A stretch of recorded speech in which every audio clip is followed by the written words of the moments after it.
But my beats, they are hard.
Hello, welcome to another live episode of the BCSN SportsWrap. It is A.D. Drew, and I'm Brian Fulford, and good to be back on with you after a long week. Man, Drew, what a long week it was. How you doing, man? Good to have you back on the show. Man, doing all right, man. The most... they talk about Christmas is the most wonderful time of the year. July is the most optimistic time of the year. It's the for most HBCU sports optimistic time of the year. Yeah, I mean, hey, there it goes. It is. Yeah, man. It is the optimistic time of the year. Yes, indeed. Football media days are happening this upcoming week. So we got a lot to talk about. Yeah. And you know what's great about this, Brian? Right now, everybody is 0-0. But those two zeros mean two different things. And I talked about this as I got a chance to close out the game time coverage that we did. Brian, you know what the first zero represents? I was there, so yes, but go ahead. So it represents that optimism that everybody has in July. We got the best team. We got the best quarterback. We did great in the portal. Our coach is the best thing, so sliced bread. All those monikers that you want to throw out there. Then, of course, you got the dash that takes you through the season. And the last zero, Brian, and we know what's going to happen. But as of right now, July 19th, 2026, no one has lost a game yet. You've got some teams going to be facing some uphill battles, but they haven't lost a game. We are, I think it was yesterday when I tweeted this out, 41 yesterday. Now, that was Saturday, so today would be 40. But yesterday, we were 6 Saturdays away from the start of the football season. Only 6 more Saturdays, Drew, and it'll be go time. There'll be no we won't even get a chance to warm up into it. It's like, bam, week 0 happens and we got 20 plus games happening right off the bat, Drew. So, yeah, good stuff. So I want to say hello to everybody who's already logged in. You can be a part of the BCSN chat on our YouTube page, MyJBN Online, or the BCSN SportsWrap YouTube page, our Facebook page, the Black College Sports Network, My BCSN 1, also on X. We are streaming on Instagram Live. Unfortunately, the Instagram Live feed doesn't run into IG Live, but shout out to Reefer Hydro. I love that username, by the way. Jumping in on IG Live.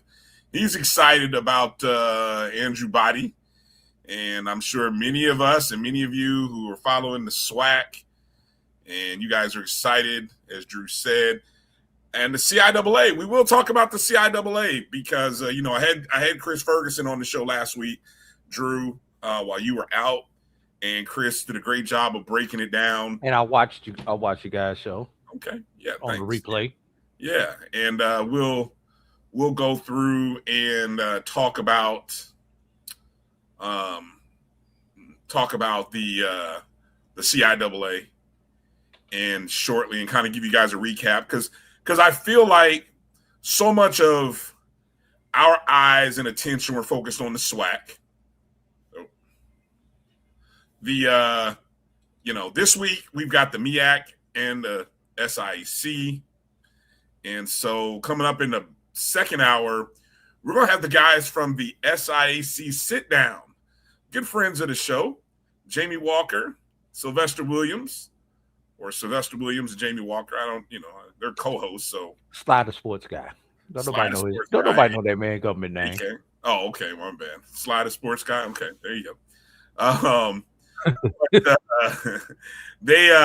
If you've never caught the SIAC sit down, those guys do a great job of covering the SIAC, have really found a calling in terms of getting coaches, administrators, even the conference commissioner to come into their studio and sit down with them and talk, so good stuff. Yeah, great questions being asked there, Jimmy. Great questions. Inquiring minds want to know. I want to know as well. Kelvin Carter's in the chat. Of course, Kelvin was there with us. Good to see him. And good to see so many fellow media members there. Good to see so many media members. But before we get going into the HBCU stuff, Drew, we finally have a champion. We finally have the World Cup champion, the best soccer club country team, finally finished after nearly 3 hours. 3 hours of television time, right? We finally know Spain defeats Argentina 1-0 in extra time. That's overtime, in case you didn't know soccer rules. And it goes down as another shutout, Drew. Did you know that of the 8 matches that Spain played, 7 of them were shutouts? Wow. 7 of 8 were shutouts, and they only gave up 1 goal in the entire tournament. 1 goal. That's defense wins. What they always say, defense wins championships. I guess so. That applies to football as well, or soccer as we call it here. I guess it applies. So unfortunately for those of us, we saw all the legends kind of bow out. I think it was the end of Ronaldo, the end of Neymar, probably the end of Harry Kane, the end of probably Lukaku. Who else? Messi. I don't know. I mean, all the names that have been sort of the big names over the last 10 years probably played in their last World Cup here in America. So hope you enjoyed it. But anyway, tough break for Messi. But anyway. That means now, Drew, that, in all the years of the FIFA World Cup, one more stat of the day for you. There have only been 8 countries to win the World Cup. 7 of them have won more than one. Pop quiz. Do you know the only country that's one of the 8 that has never won a multiple World Cup? England. Ding, ding, ding, ding, ding. You are correct. Good job, Drew. Good job. Do you know any chance you know what year it was last time England won? It was in the 50s. Not quite that far. Like I'm too late. No, you're well, I guess it was after the 50s. The next Okay, that's decade. what I'm saying. So it would have to be in the 60s then, because I Yeah, know it was before I was born. Yeah, actually 66, which means this was the 60th anniversary year.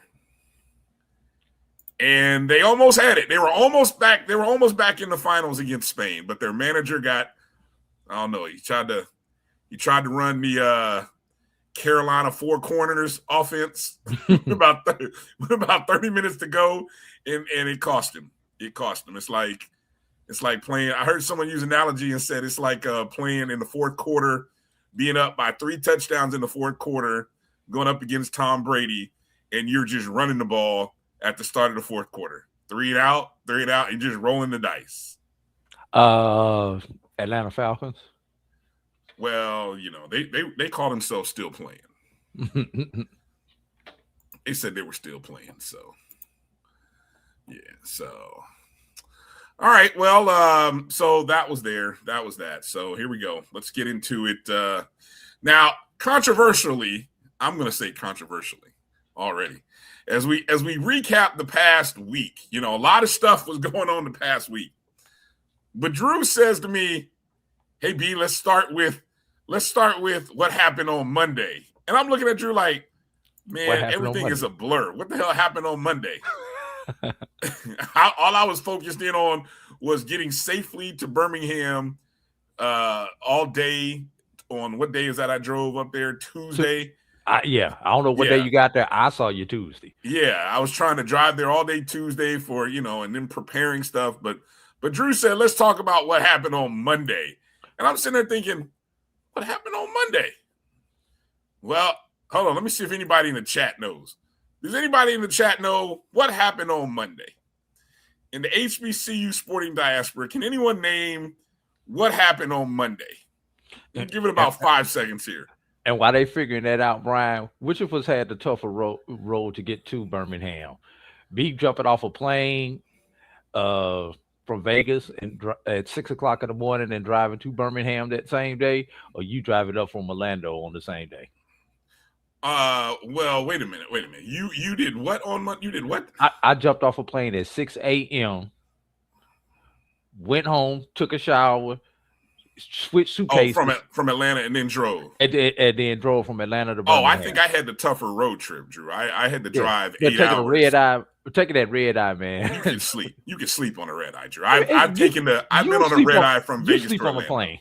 Huh? You sleep on that plane that I was on. Leaving at 2 o'clock in the morning. Were you in the middle seat? Were you in the middle seat? Oh no, I was smarter than that. Oh, okay, well then I call myself being smart.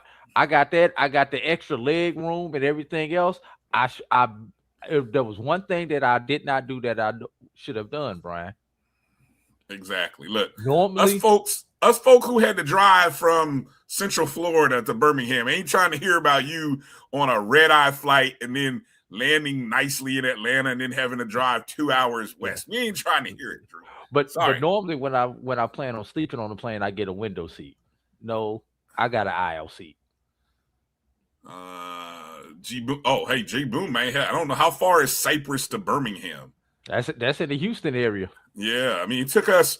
I know Troy probably took him 7 hours. It took me about 7. Carlos came from Baton Rouge.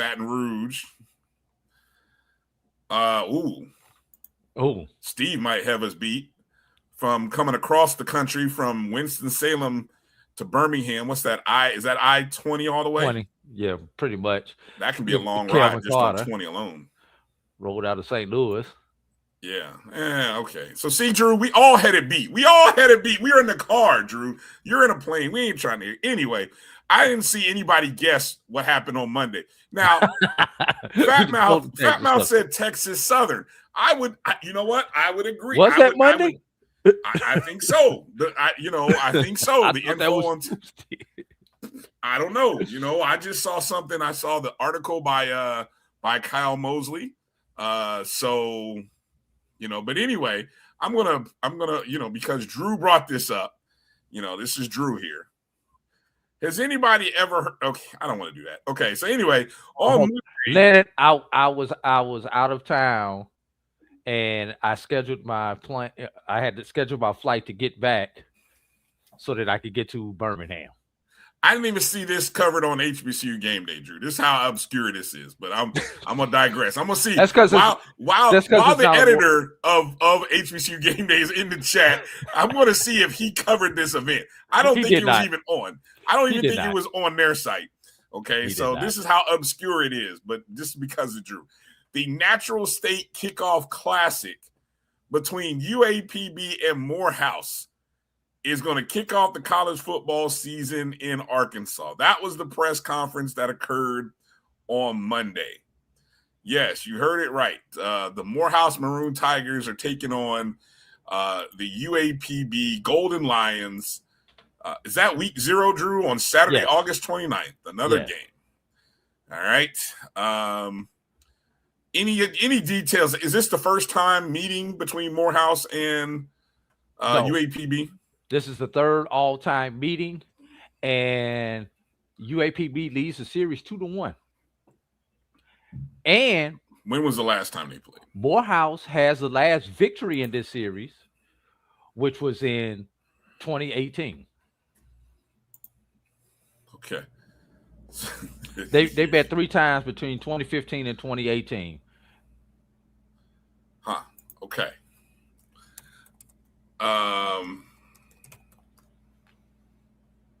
All right. Any other nuggets you want to share about that game, Drew? No.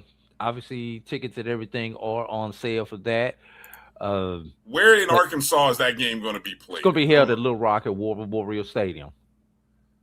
Okay, so that is not the home of the Golden Tigers, who play in Pine Bluff.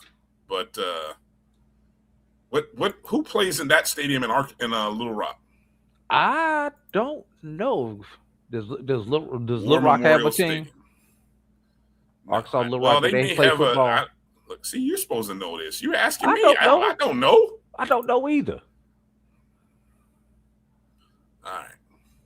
Anyway, okay. Well,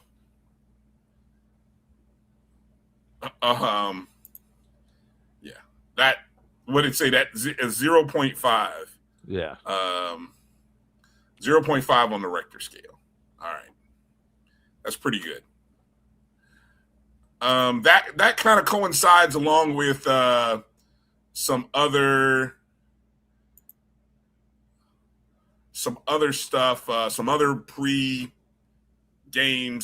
other press conference announcements. I know Tuesday you had the announcement or the press conference for the SWAC Classic between Alabama State and Southern. That took place on Tuesday. They're at the stadium there at UAB.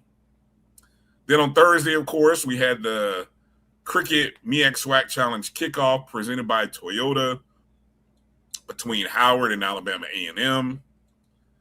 That was pretty good. Howard alumni did a good job of showing up for that. They did a good job showing up for that one. Yes. You could have caught that streaming on the BCSN as well as the MEAC SWAC Challenge on Instagram. I know it was on Instagram. Yeah. So, it was also streaming on Twitter. We ran it on Twitter. So hopefully you got a chance. The Birmingham Classic. Thank you, Kelvin. That's the name of it. What I call it, the SWAC Classic. The Birmingham Classic.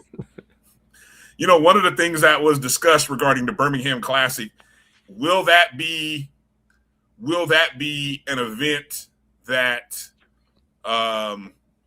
we'll see varying SWAC schools, you know, so on and so forth. You know, what kind of scheduling will we see in the future? I think that could be an event where we see various SWAC schools because of the fact that as the schedule rotates, there's always one game that rotates off of the schedule. And if they could get that scheduled in Birmingham, get that game scheduled in Birmingham every year, I think it could be something. There's one game that's a rival game that just happens to rotate off in the East-West crossover.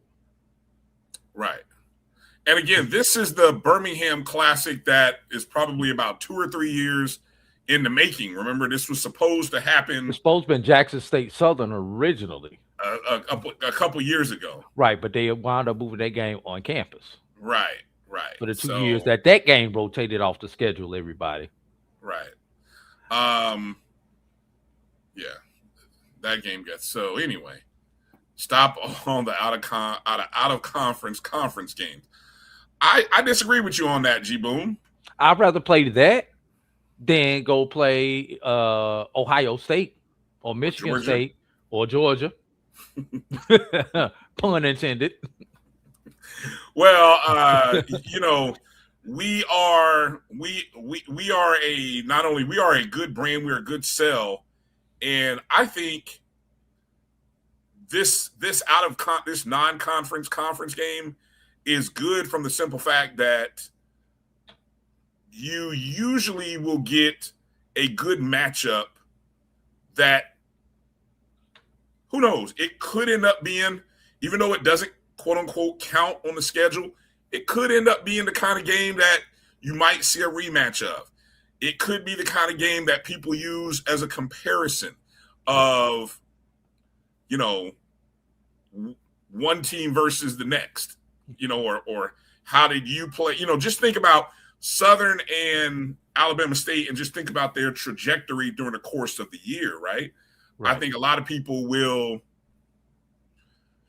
Well, we already know one school is a preseason favorite. The other school, we really don't know yet, but I think there are some people who are optimistic about what Southern can do. So let's talk about this comment. That's interesting. Should it always include Alabama State or Alabama A&M? I will say if you always want to guarantee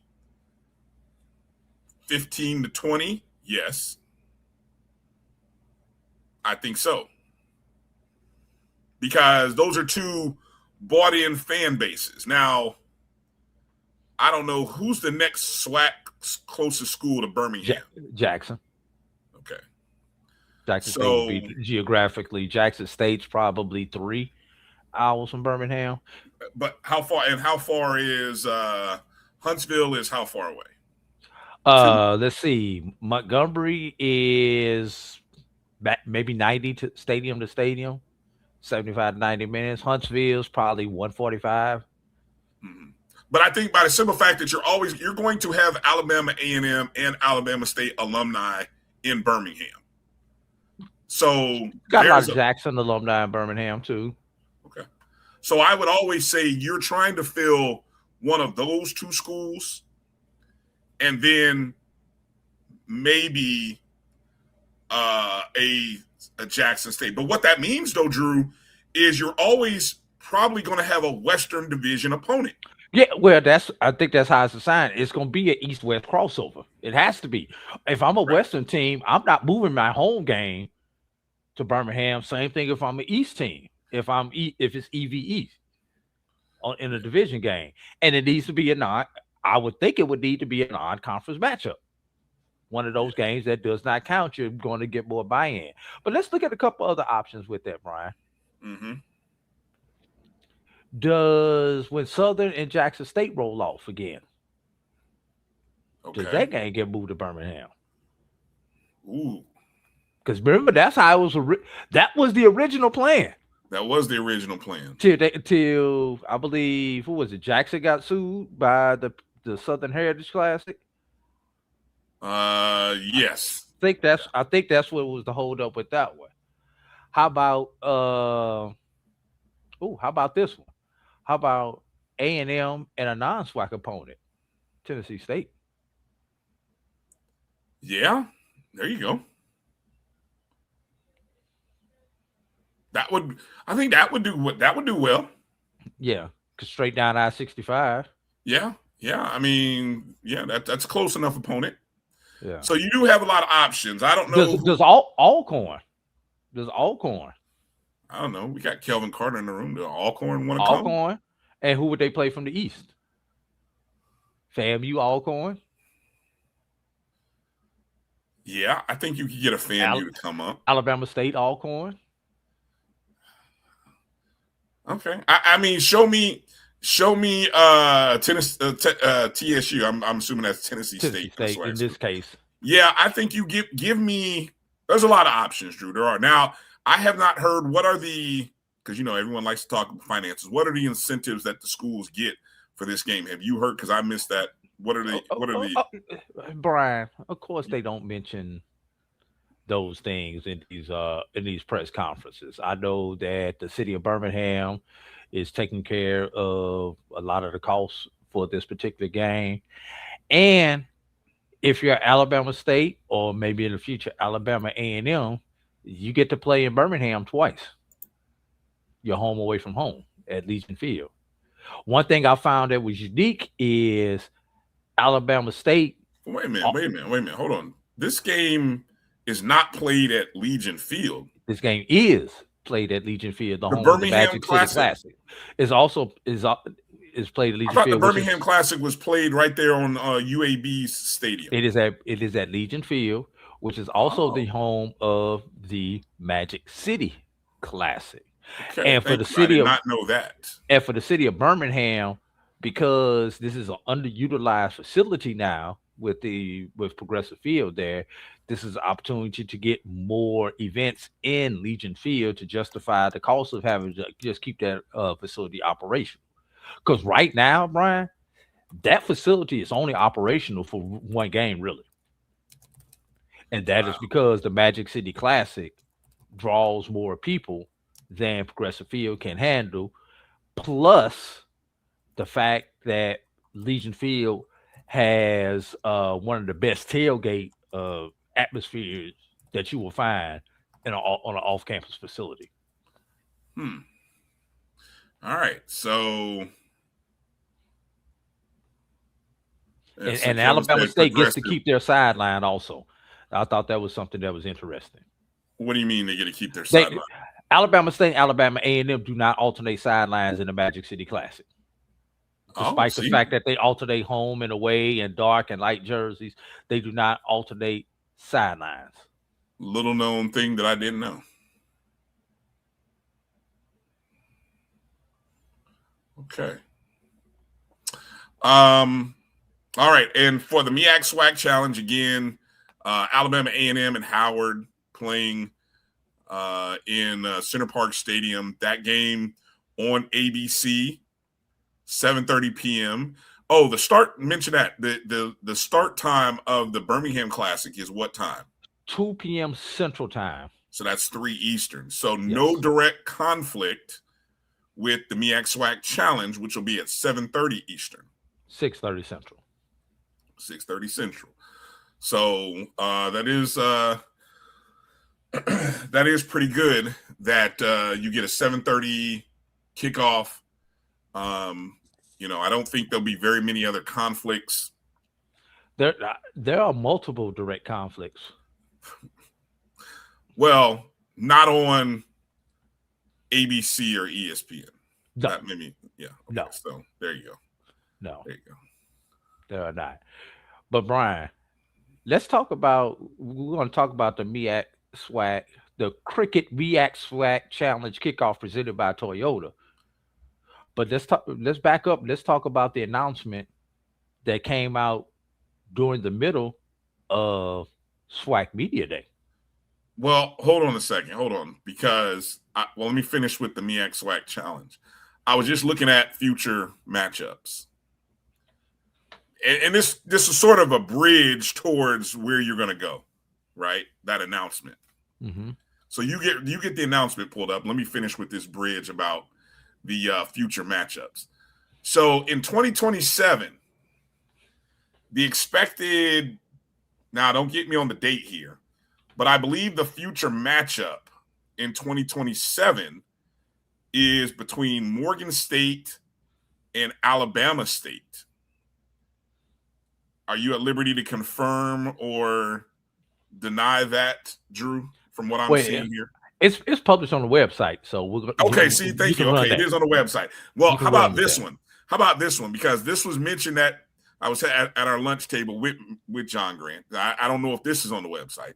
Is the 27 is matchup. as far as the website Okay. has listed right now. Okay, so 2028, It is expected. This is not official, but it's expected. Did you just go off the air? Is that what you just did? Is that why you did that? Just in case you butcher this, ain't nobody gonna put it back on me. And if you get it right, I didn't leak this. Look, okay. The internet tells me that the expected matchup in 2028 is Jackson State from the SWAC and Norfolk State from the MEAC. That is what that's what the internet says 2028 will look like. So I don't know. Any of you, I know we got some Jackson State folks in there, Cedric Walker, Israel Carey. Have you all started hearing anything about that? I kind of got the impression that Jackson State is one of the schools that is being discussed for 2028. But whose internet? Well, it's the internet. It's not the it's not the MMN. So anyway, but okay, Lennon Blow. Okay, Lennon Blow says he of Norfolk State says it's been confirmed on their end. So they're looking forward to a 2028 reappearance. Of course, that's Mike Vick. I've heard talk of it. Thank you, Israel. Okay, so the internet, even though it's not official, the internet talks, the barbershop, the streets talk, so okay. Yes, that very well could be. Cedric said based off Coach Vick keeping his job. Well, that would be let me see, for Mike Vick, that would be year 3. Nope, this is year 2, 3. That would be year 4. Yeah, that would be year 4. That'd be year 4 for Mike Vick. So, oh, come on, Karen. I'm not always messy. I'm just okay. The reason I brought the reason I went there is because Drew was going to share the other big news that came out during the SWAC Media Day regarding, I'm assuming you're going to talk about the ESPN and the MEAC or the SWAC relationship, correct? Yes. All right. What do we got? Go ahead. Let me pull it up. I thought I had it pulled up.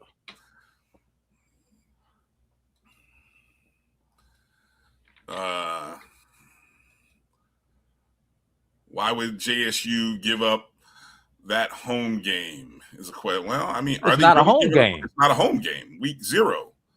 And actually, it's outside of the, again, this year, Jackson State is playing Tennessee State. Next year, presumably, Tennessee State will come to Jackson State, right? Right. But that does not necessarily mean it's a week 0. It doesn't. But if we were comparing and contrast, a lot of people are kind of, anyway. Oh, I got. And Jackson State did draw very well.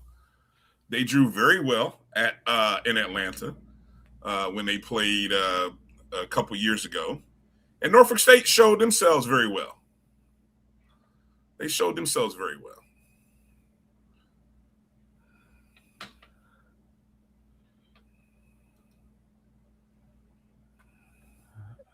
All right, did we find it yet, Drew? Come on now. No, I have not found it. All right, we can come back to it.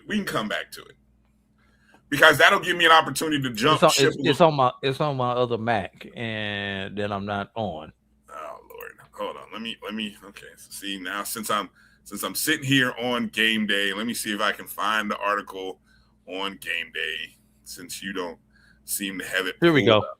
You got it? Sure. Yeah. All right. ESPN and the Southwestern Athletic Conference have reached a multi-year media rights agreement that will bring conference football and basketball competition to ESPN networks through the 2030 and 2031 academic year. The global rights agreement includes championship and regular season coverage across ESPN's linear and digital networks. Under the agreement, ESPN will annually present 10 regular season football games on ESPN networks and ESPN Plus, the SWAC championship football game on ABC, ESPN, or ESPN2, SWAC men's basketball tournament championship on a linear ESPN network, the SWAC women's basketball championship on a linear ESPN network, all other rounds and men's basketball tournaments on ESPN digital networks, four regular season men's basketball games on ESPN or ESPN Plus. Separately, ESPN events and the SWAC have extended the conference participation in the Cricket MEAC SWAC Challenge kickoff presented by Toyota and the Cricket Celebration Bowl presented by Toyota through 2032. The 6 year renewal ensures the continuation of two marquee events that serve as annual celebrations of HBCU football in Atlanta. So, here's the summary: ESPN SWAC through 31, ESPN and SWAC and the Celebration Bowl and the Challenge through 2032. So one more year on the championship versus the direct contract with the conference. And you Okay. will not know the revenue numbers, Fat Mouth.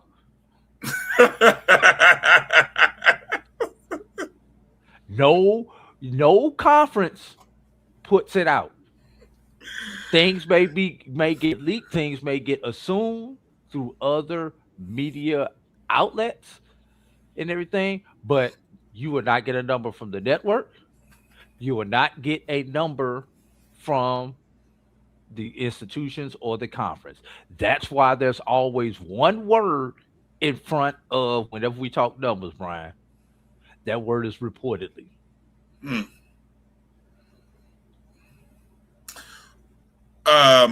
I'll just say this: the SWAC's media rights deal is more than any other FCS conference, number one. And the SWAC's media rights deal is more than a lot of the lower tier FBS conferences. Yeah, it's the premiere. Now there's supposed to be some additional news or information that's going to come out this week at the MEAC. You know, the MEAC Media Day regarding their relationship. I'm assuming their relationship with ESPN. You know, could it mean an increase in their coverage of games? Could their model look more like some other conferences that you see? You know, there are some mid-major conferences that are, you know, they host a lot, they run a lot of games on the ESPN Plus platform. Maybe that's what the MEAC is about to do. They still right now are the only conference that doesn't have their own quote unquote network. You know, so who knows? Research, Edwin, research. The numbers are out there, but you have to do your own research. Yeah, I mean they do get published in some form of fashion. A lot of times you have to look in the 990s of the 990s, the institutions. reports. Yes, 990 of the conference, things like It, that, and you can speculate on the numbers. yeah, so essentially it'll take you a year after almost towards the end of a year, so to try to figure out what those numbers are. Yes. Yeah. Okay. I think it's always fascinating how much and again, the only reason we know about the other numbers is because there are media sources who are publishing it. They get a hold of it somehow, or somehow it gets shared with them. Yes. And they share it. Now, I will tell you that is not hard to do in our space. You just have to know the right administrators or administrator at whatever school to be able to get that information, to be able to share it. So why is the SWAC's rights media deal better than the CAA media's rights deal? Because I don't have to play. For me, I don't know if but for the consumer doesn't have to play Flow Sports, pay Flow Sports to watch SWAC content, and the reason that the SWAC is able to do a lot of things because they're drawn to advertising that the CAA is not. Okay, Drew. So eat those words, A&T Roy.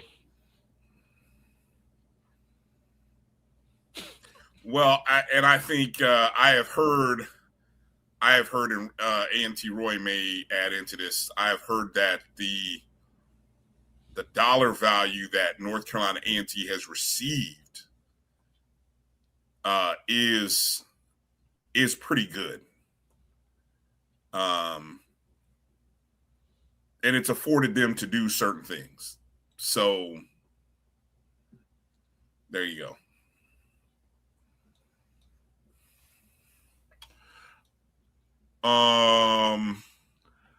Other news. Hold on, just to clear that. What I was talking about A&T was the total media rights deal for the SWAC. That includes ESPN, HBCU Go, and SWAC TV. I will say this to everybody about SWAC TV, ESPN Plus. We're still missing. Damn, you're gonna make me go here. You're still missing the biggest inventory that you have. And what I'm talking about is, while we are so like this with football is only once a week. 12 times 12 is 144 games. Are we with me here? Mm-hmm. And everybody's not playing 12, so we really don't have 144. Because some teams are playing only 11. 11, okay? You know, we know some schools are only playing 11. So we're not even talking a full 144. But the biggest inventory that's being missed is in volleyball, men and women's basketball, baseball, softball, soccer. Hold on. I'm trying to think where everybody is. I want to go where all 12 schools are. You got 10 of your 12 who play soccer. I want to go all 12 schools. Okay. All 12 schools. All right. Those are the 5 sports: volleyball, men, women basketball, baseball, softball. Those 5. Correct. Those are the 5. And they're playing two games a week minimum. Three times more than the number of football games. Like if football is 144, times that by 4. That's why when you saw Commissioner McClellan talk about 1,000 events, 1,000 events. Football is only 10% of that. Well, Brian, it's not even that, because you're going too high with that 144. SWAC doesn't control the inventory of that whole 144 because you've got to take out those road games in which they do not. So let's cut that in half. I got it. You're probably talking 60 to 70 events. I was just speaking of SWAC properties, like the SWAC events. Like you got SWAC events that'll be running on HBCU Go, SWAC events that'll be running on ESPN Plus, and then the rest will be on SWAC TV, presumably, right? Yes. So, I mean, and HBCU Go is only showing 13 games. And ESPN's only showing 10 games. Let's talk about that, Brian. Because we got about 7 minutes before we get to the top of the hour when I guess we'll be on. But let's talk about that. I think people are missing the boat on that, Brian. The fact that there's a reduction in the amount of games that ESPN is showing. There's a reduction in the amount of games that HBCU Go is showing. Now let's back up to June, Brian, when Dr. McClellan announced the partnership with the venture capitalists, with the sports media venture capitalists. Mm-hmm. So SWAC has put themselves in a position, probably faster than they even anticipated, where they can afford to back off having to quote unquote sell out their inventory to ESPN, to HBCU Go, and to retain their media rights and be able to generate that advertising, which means they are cutting out the middleman. And anybody who knows anything about business, when you could cut out the middleman, that's a better relationship with your end consumer and the person who's putting out the product. SWAC will be able to retain more of their advertising dollars with the model that they are using. It's only 24 games going out all season. Mm-hmm. So ESPN gets the first game, Go gets the second game. After that, on a normal SWAC week, that's at least 4 games per week that the SWAC gets to keep on SWAC TV. And now, if they're getting smarter with their scheduling model, and what I mean by scheduling model, the kickoff times, where you don't have games, every game starting at 2 o'clock Central, Brian. Right. Now you could actually have games streaming 10 to 12 hours if done right, Brian, which once again increases your advertising dollars.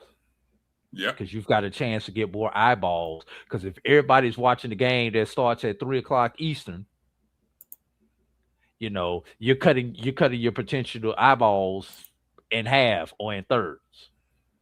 But if I've got a 12 o'clock, a 3:30, and a 7:30, I've got 3 time slots I can work with. Same thing the big boys do. Same thing they do on ESPN. Same thing they do on CBS. Same thing they do on Fox. Only thing we don't have is that 11 o'clock time slot, Brian, where we've got that West Coast game. But we can get those other 3 time slots with our teams, and then you have one game of overlap that you have to figure out.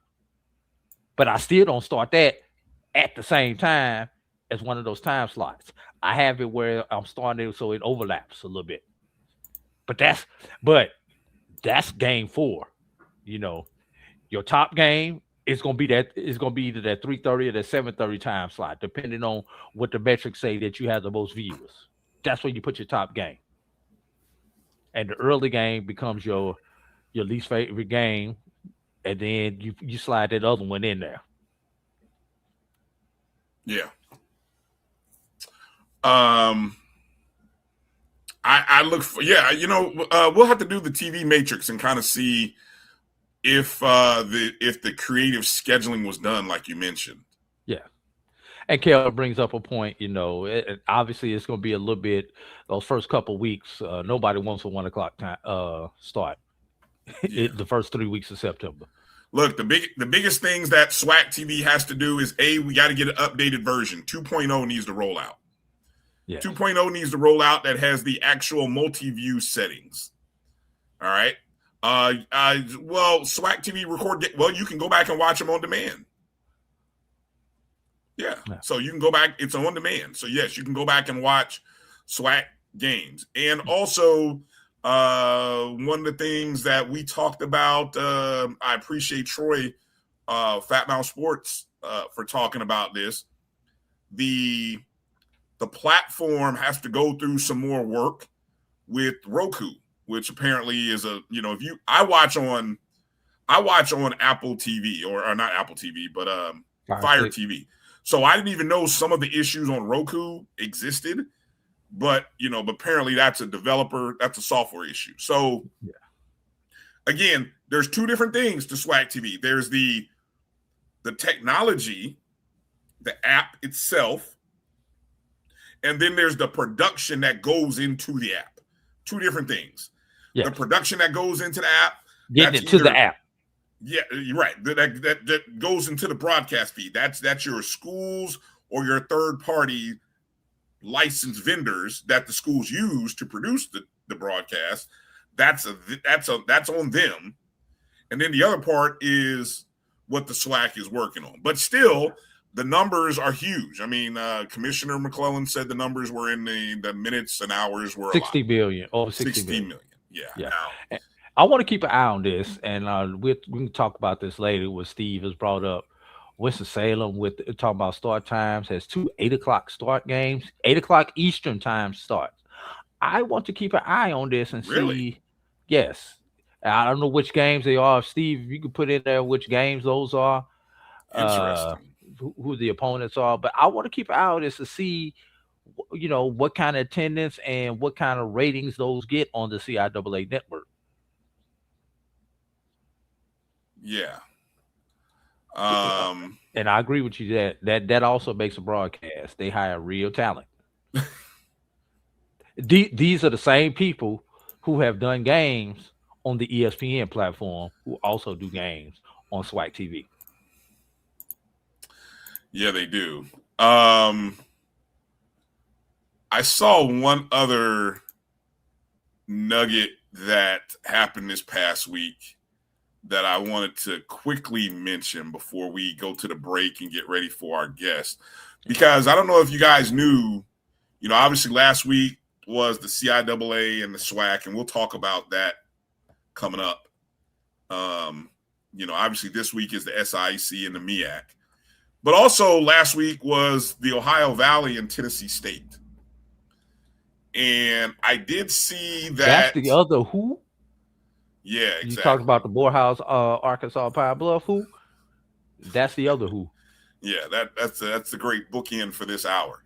The Tennessee State was picked to finish last in the OVC. I'm trying to. Where did I see this article at? I think I saw this on sports on HBCU Sports.com. I lost my page where I had it at.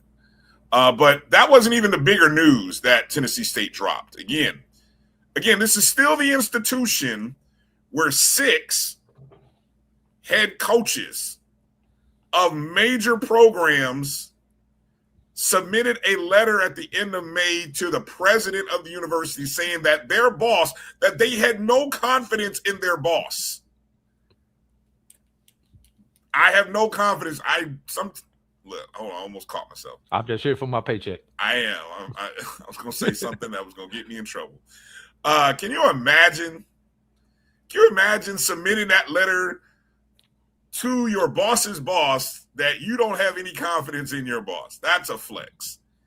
But anyway, nobody's really talking about that, or at least out here in these large spaces that we're in. They should be, but they're not. But anyway, so I don't know if that was talked about at SWAC, at the OVC Media Day. But what was talked about was Tennessee State switching from Under Armour to Nike. And I just have one question for you, Drew. When you switch from Under Armour to Nike, does that give you more confidence in your administration? Just do it. Rhetorical question. Don't feel free to answer. Let's get ready to take that break. Let's take that break. And now that was messy. For those of you who thought I'm messy, that I admit that was messy. That purely was messy. That's all me. Karen Griffin, you got me on that one. That was nothing but messy. All right, let's take our first break. Slotted Sports Guy, Jamie Walker, the co-host of the SIAC Sit Down, will chop it up with me and Drew about the SIAC and their football media day, which is happening on Wednesday. What day is that? July 22nd. Is it still in Macon, Drew? Yes, it's in Macon, Macon, Georgia. Macon, Georgia. All right, so we're going to come back with the fellas of the SIAC sit down right after these messages. You're watching the BCSN Sports Wrap right here on the Black College Sports Network. We'll be back in just a moment. For over 30 years, HBCU Image has been more than just an apparel store. We've been a movement, a state, a legacy. We celebrate the pride, the purpose, and the culture that make historically black colleges and universities legendary. Whether you're a student or a lifelong supporter, our gear lets you wear your HBCU story with confidence and style. Because when you wear HBCU Image, you're not just wearing clothes. You're wearing culture. You're wearing pride.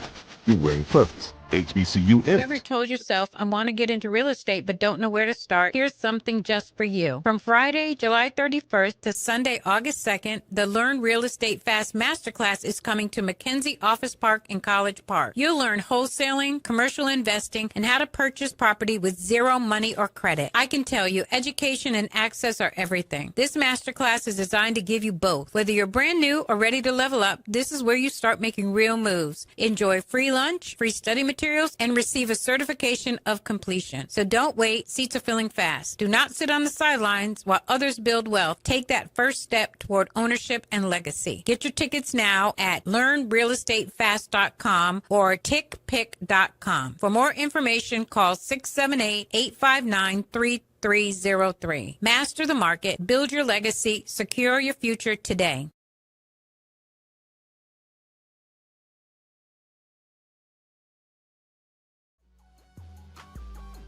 This is the Dean of the College of HBCU Sports, Kenyatta Cavill of Dr. Cavill's Inside the HBCU Sports Lab with Mike Washington and Charles Bishop. Come mix it up in the lab where the course lecture is in session every Tuesday from 6 o'clock p.m. Central Standard Time on Facebook Live, YouTube Spreaker, or the BCSN app, as we discuss all things about the HBCU sports culture, including exploring the week that was in the sporting HBCU diaspora, as well as the upcoming week of HBCU sports. With me, the Dean, the College of HBCU Sports, on Dr. Cavill's Inside the HBCU Sports Lab with Mike Washington and Charles Bishop. Course lecture dismissed. Introducing the HBCU Trivia Game. It's more than a board game. It's a journey to the legacy of historically black colleges and universities. Here's how it works. 2 to 4 players, ages 13 and up, start as freshmen and roll the dice to advance. But here's the twist. You can only move forward by answering trivia questions about HBCU. Test your knowledge of notable alumni, key historical events, sports milestones, and fun HBCU facts. Watch out for spaces that can propel you ahead or set you back. And if you get a question wrong, you stay put until your next turn. The first to reach graduation wins. The HBCU Trivia Game. Support, educate, entertain. Available now. Let the journey begin.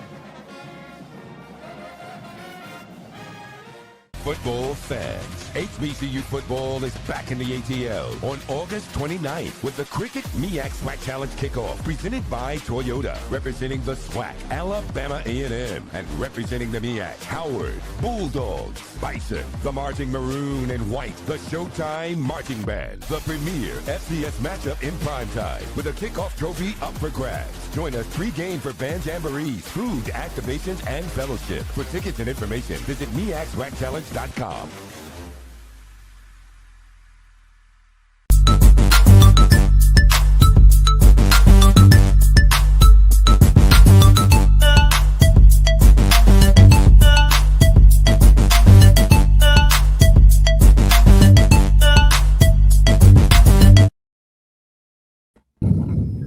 All right, welcome back to the BCSN SportsWrap right here on the Black College Sports Network, and it's a pleasure to be joined with friends of the show, friends in these spaces, none other than the co-host of the SIAC Sit Down Slide of Sports guy, Doctor. You're a doctor. You're a doctor. You want me to share? I'll share my degree with you. Where I'll share my degree for you. Oh, you can go ahead. PhD? Yeah, PhD. Player hating degree? Oh, come on, man. Don't do me like that. Habitual line stepper degree. What you mean habitual line stepper, man? My brother worked hard, man. I worked hard just like Chanel Bryant, man. Me and Chanel went to the same place. I thought I shared. I can't share it on y'all's show. My bad. Oh, wait a minute. Me and Chanel went to the same place, man. I just ruined a really good business. Hold on, is this what you're talking about right here? There you go, right there, man. Oh my God, this My guy. Doctor. Me and Chanel went to the same place, brother. Same place. You're too much, like you're too much. And also his co-host, who has to sit through. I feel your pain, Jamie Walker. Sometimes. Hey, wait a minute. Hold up, man. Watch your mouth now. Jamie Walker, Slider Sports Guy. Good to have you guys on. You guys are a mess. What's good, fellas? If you guys are not familiar with the SIAC sit down, these guys, when did you guys start? You guys started this, at the beginning of 26? Sometime in the winter? No, we actually did 2024. We did a preseason show. We did a preseason show on our HBCU game day. We did a preseason show, and then we sat out all the way to the end of the year, and that's when Benedict was on their last run. And then we did a postseason, end of the regular season show, championship preview for Benedict, and then we came back the next week and did a first round of the playoff show, and the people wanted it. The people wanted it, so we decided to come back the next year, 25, and jumped head first into it, and did the whole year. Okay. So if you're not familiar, the SIC sit down appears on the HBCU Game Day Network. You can find it on the HBCU Game Day YouTube feed. They have their own podcast channel on Spotify, Apple Podcasts. Also, you can follow the Instagram feed at SIEC Sit Down on Instagram. And what I was telling Drew, what I really like is that coaches, and I don't know, maybe it's just as the course of the year has gone, but there's a real buy-in from the administrators. The commissioner of the conference has been on a couple of times, from head coaches. I mean, most recently, if you've been paying attention, you've had some of the coaches. Let me see. I know I saw the Cedric Pearl. You've had Coach Felton Huggins. You've had who were some of the other coaches that you recently had on? Well, we've had on we've had the new coach at Savannah State, my guy, Thomas Howard. He started it off. We had Felton Huggins, Coach Pearl from Allen. We did Coach Connor from Lane. Yep.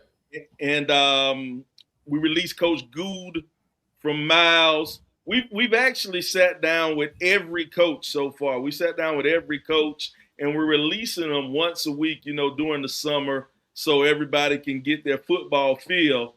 We will get Tuskegee. We will get Andrew James on. We know the Tuskegee Nation is anticipating this. So we just keeping them. We surprising you every Wednesday. Every Wednesday we throwing a coach out there, and you get to it's real fun, man, to sit down and talk to some of these coaches, because we all have relationship with these coaches for years now. But to actually get them on camera, seeing which one is going to tell all the truth or which one go hesitate a little bit on the truth. So we enjoy it. And I know this sort of outside of you and Jamie. What helps is both of you guys being based in Atlanta. It helps. The studio where you shoot is the Game Day Studios in Atlanta. That helps. But I think it also is sort of a carryover. Like, Jamie, you're calling games. You called games for the SIC for how many years now, Jamie? Oh, man. 7 for the SIC specifically. For 2 networks. So, yeah, I've been locked in. And, of course, Sly, he's calling games a lot for the SIC. And then you had the coaches show with Teddy Keaton right there in Atlanta. So, and Sly's also the color voice for basketball for Morehouse basketball also. Yep. So, I mean, you guys have and it's a testament to the work that you guys have done, but also it's great to see that there's finally, I don't say finally, but it's good to see that there's an appreciation from the conference, the coaches, the community of the SIC that recognizes the work that you guys do in bringing, professionalism to the job, right? You guys call a great game. Anybody that's listened to a game that Jamie has done or Sly has done, you've gotten a great game, and there's great interaction during the game. So I mean, this is not a surprise that this thing is taken off the way it has. Man, we try, Bryan. And first of all, thank you for that, man. I mean, listen, you do a tremendous job as well calling games. We've done stuff together, and we all love that craft in general. We even had, if you go back to an earlier episode, we had the announcer show with Dwayne Walker and Charles Ward as well. So go back and look at some of the early episodes as well. But we have an appreciation for announcers, clearly. But also, I mean, I think being close to the conference and calling games is really one of the cornerstones of what we've been able to do, because we have an affinity for the conference. Neither one of us went to an SIAC school, even though I would say Sly has more of a historical context towards it being a Columbia, South Carolina native, and me being a graduate of North Carolina A&T. Shout out Troy, shout out Jeff Roberts. I see you in the chat. Being in Atlanta for as long as I've been, which is 25 years now. I just grown an affinity for the SIAC, and they've offered opportunities that a lot of other people won't. And so I have an appreciation for it. And so talking about the SIAC and its ins and outs, especially in football, just feels natural to me and Sly, I think. Mm-hmm. And I'm waiting on that the SID show, fellas. It's coming up. Nobody wants to hear from that. We got to get some content. Hey, without the SIDs, they wouldn't have any content. It doesn't matter. No one wants to. We want to read your content, and we want to see the people that you put in for. No one wants to hear from y'all. Sorry. We love the SIDs. We love the SIDs. We're going to bring in the best SIDs. We're going to bring in who we going to bring in? Dennis from Benedict, and I guess that's about it. But the SIDs should be heard and not seen. That's anyway. But no, we appreciate. Look, yes, without the SIDs, yes, all of these great, wonderful. Shout out to all the SIDs out there. Some of the hardest working people in HBCU. Listen, if you athletics. know, you know. Exactly. Okay. Let me see. Hold on. Again, hold on. Drew took it down. All right. Well, I put it up there, Drew. Anyway, if you're on YouTube and IG at SIAC Sit Down is where you can find it. There you go. Thank you, Drew. Okay. Just in case anyone didn't know. And that's every Wednesday. You can look for the recent shows. And then when the season gets going, similar Wednesday schedules or? Yeah, we're part of D2 Wednesdays. We're part of D2 Wednesdays. And what the HBCU Game Day platform has decided to do, Steven and Ferg, they had a show originally. They had a D2 show, and they were talking SIAC and CIAA ball. But Steven's a CIAA guy. He an SIAC hater. And we felt like it was a little bit of hateration going on for the SIAC. So we jumped in with this SIAC, and Steven has graciously allowed us on this platform absolutely to talk some SIAC ball. And so on D2 Wednesdays we'll have Steven elite. They'll lead. No, we lead off, and then Steven comes in, or the other way around. I don't know. We'll figure it out. But we do have a surprise, though. We have a surprise. My guy Teddy, he had the saxophones played for him, so he moved on. But this year we're going to bring on Thomas Howard in the Savannah State. We'll have his coach's show, and we're keeping our fingers crossed for another coach's show. We got to lean on one SID to make some things happen, and we'll have another coach's show on also. We ain't gonna say his name in case it don't work out, but we're leaning on that. Well, look at that! Props to y'all for actually being able to get coaches shows pulled off, man. I tell you, it's Bryan, believe it or not, man. I mean, you said something about the professionalism within it, but these coaches are actually willing to do these types of things. Yeah. It's just about reaching out a lot of the times and just providing the platform in general. I think a lot of times they want their names out there. If you look at the movement between coaches within the conferences, I think the publicity does help. In fact, me and Sly plan on doing some features within our show on assistant coaches waiting in the wings as well. There are a lot of great assistant coaches within HBCU football that want to get their shot. And so, you know, we know some of them personally. It's just a matter of putting those names out there. So as long as those head coaches, you know, permit it, because, you know, there is a hierarchy. Hey, we gonna feature those folks out there so they can become the next in line for jobs as well.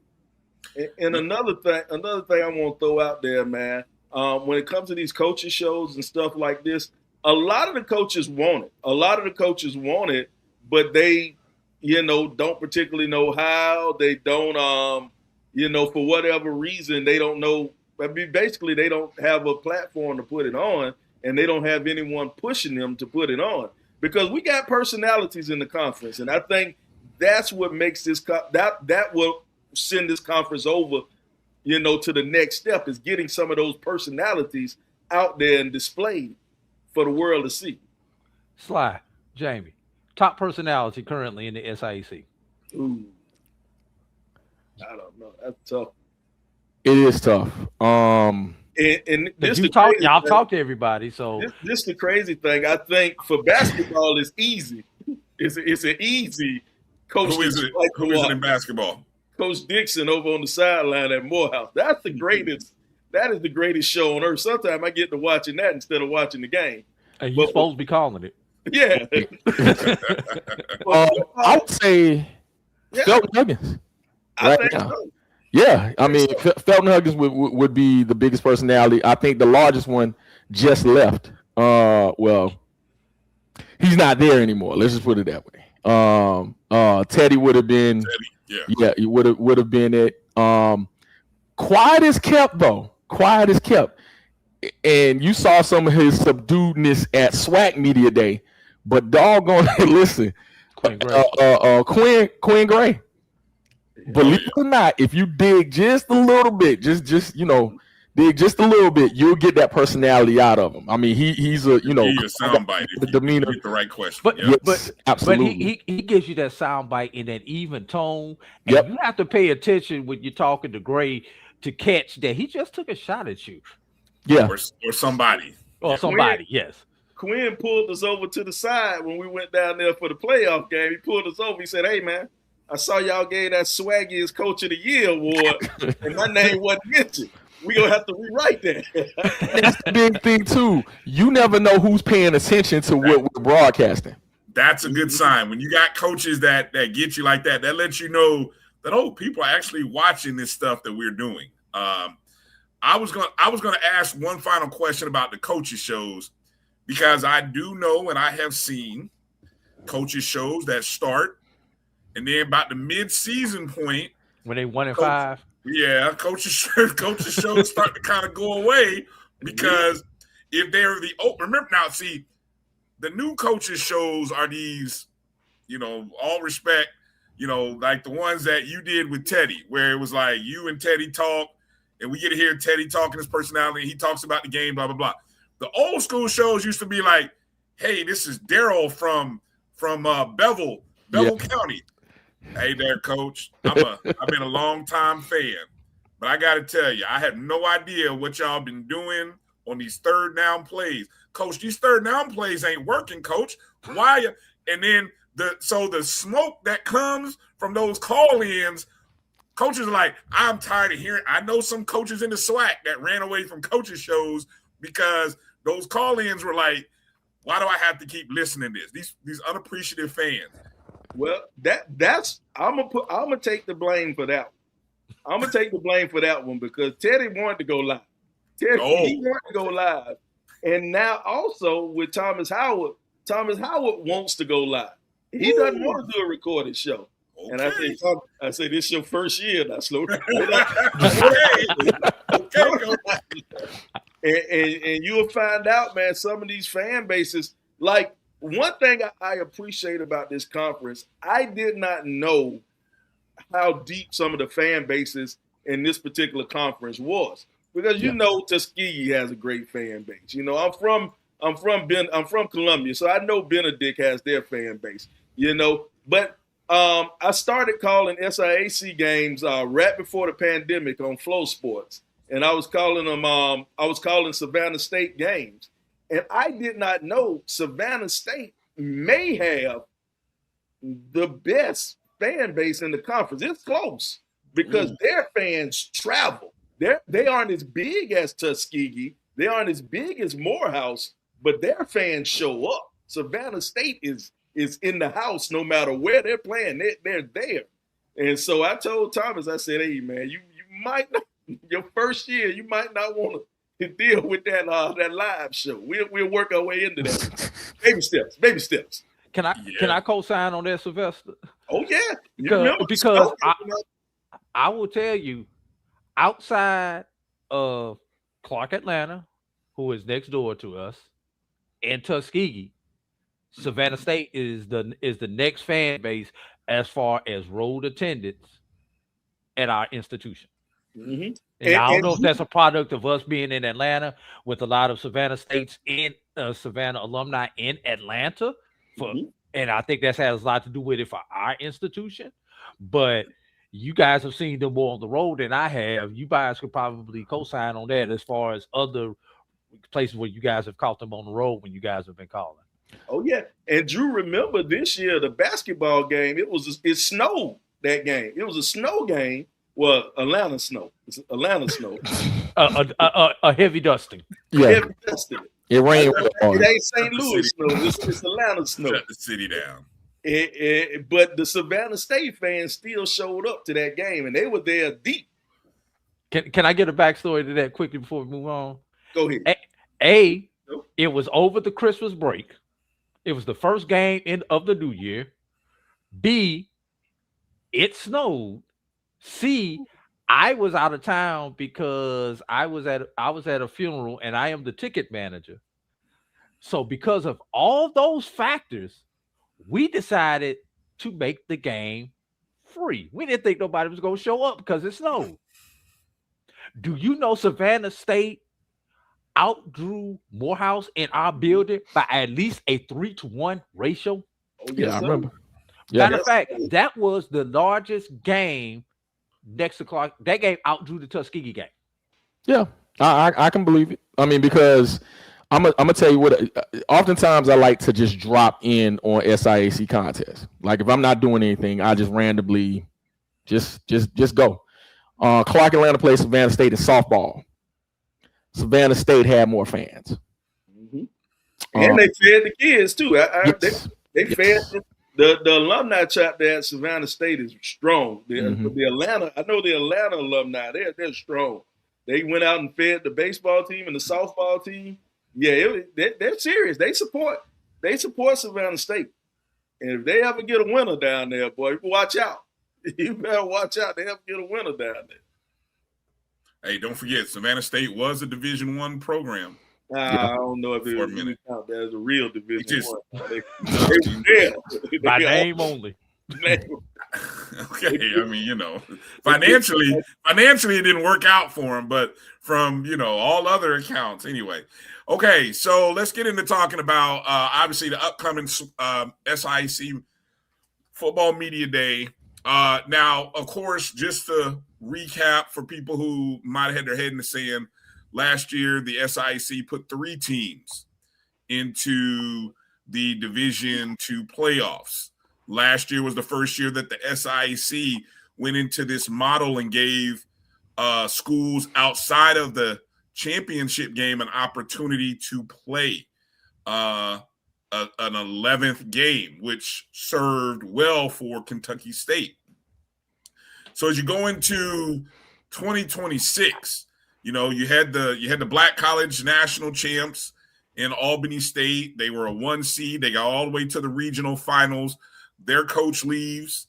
What is your top story? What is your 1A story going into media day for you, Jamie? I think the top story is, can Kentucky State take that next ascension into the top spot? I think I've seen a lot of these polls, a lot of these, predictions already, and they still have Albany State right up there. And the thing about it is they've had a full coaching change, even though when it comes to, what they've done before, even, transitioning from Gabe Gardenia to Quinn Gray, that first year, they kind of backdoored their way into the championship game. So, as Quinn Gray went to FAMU, so did a whole lot of other people. So I'm not exactly sure if that team is equipped to repeat. Even though, they want to go with the, last year's standings, and, that's fine and well. But Kentucky State returns a lot of players. They lost, a couple of key cogs, but they have been able to maintain a lot of their core nucleus. So I think, can they take that next step, especially with everything else going around them when it comes to just their school in general? We actually had a conversation with Coach Huggins, and I'm not going to go into too deep into details, but right now there's some unsurety when it comes to what their school will look like in a few years academically, which may impact what goes on with their football team. But this year, one of the high storylines is, can they take that next step up? Sly, how about you? Yeah, Jamie's definitely right. He read my mind. That storyline number one is what will Kentucky State do to build on what they did last year.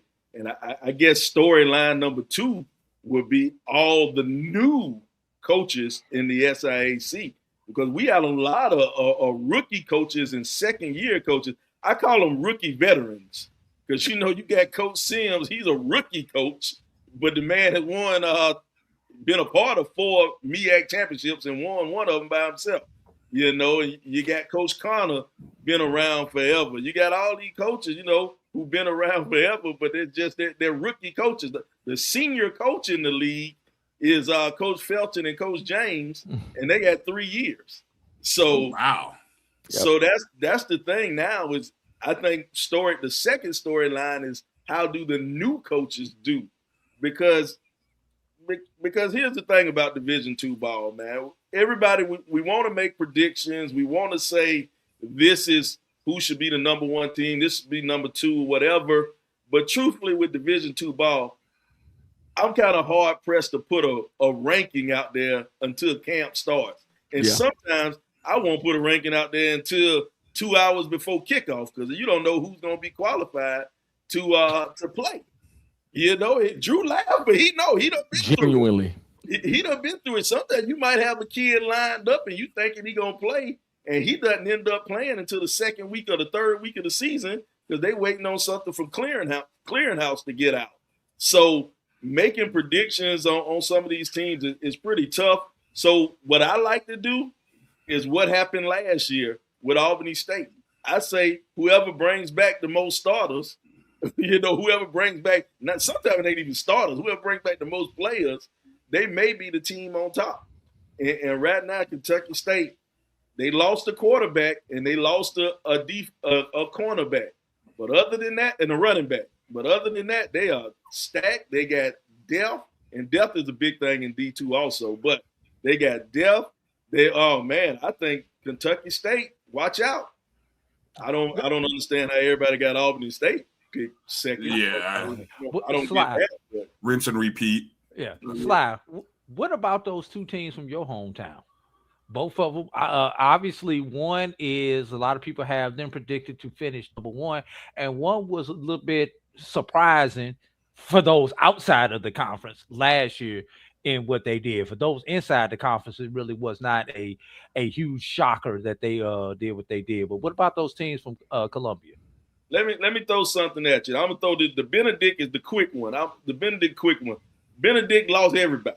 They lost everybody. They had.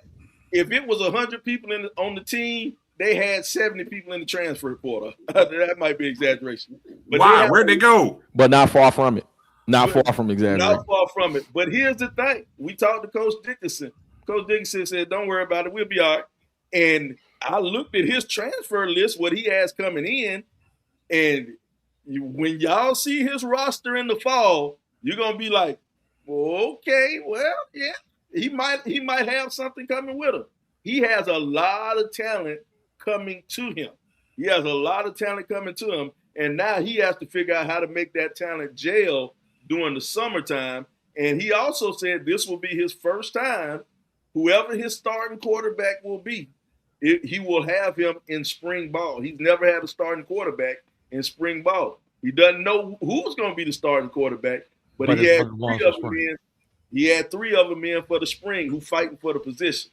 Yep, now, Jet Petty should be familiar to some of you. Wait a minute, he's at Benedict.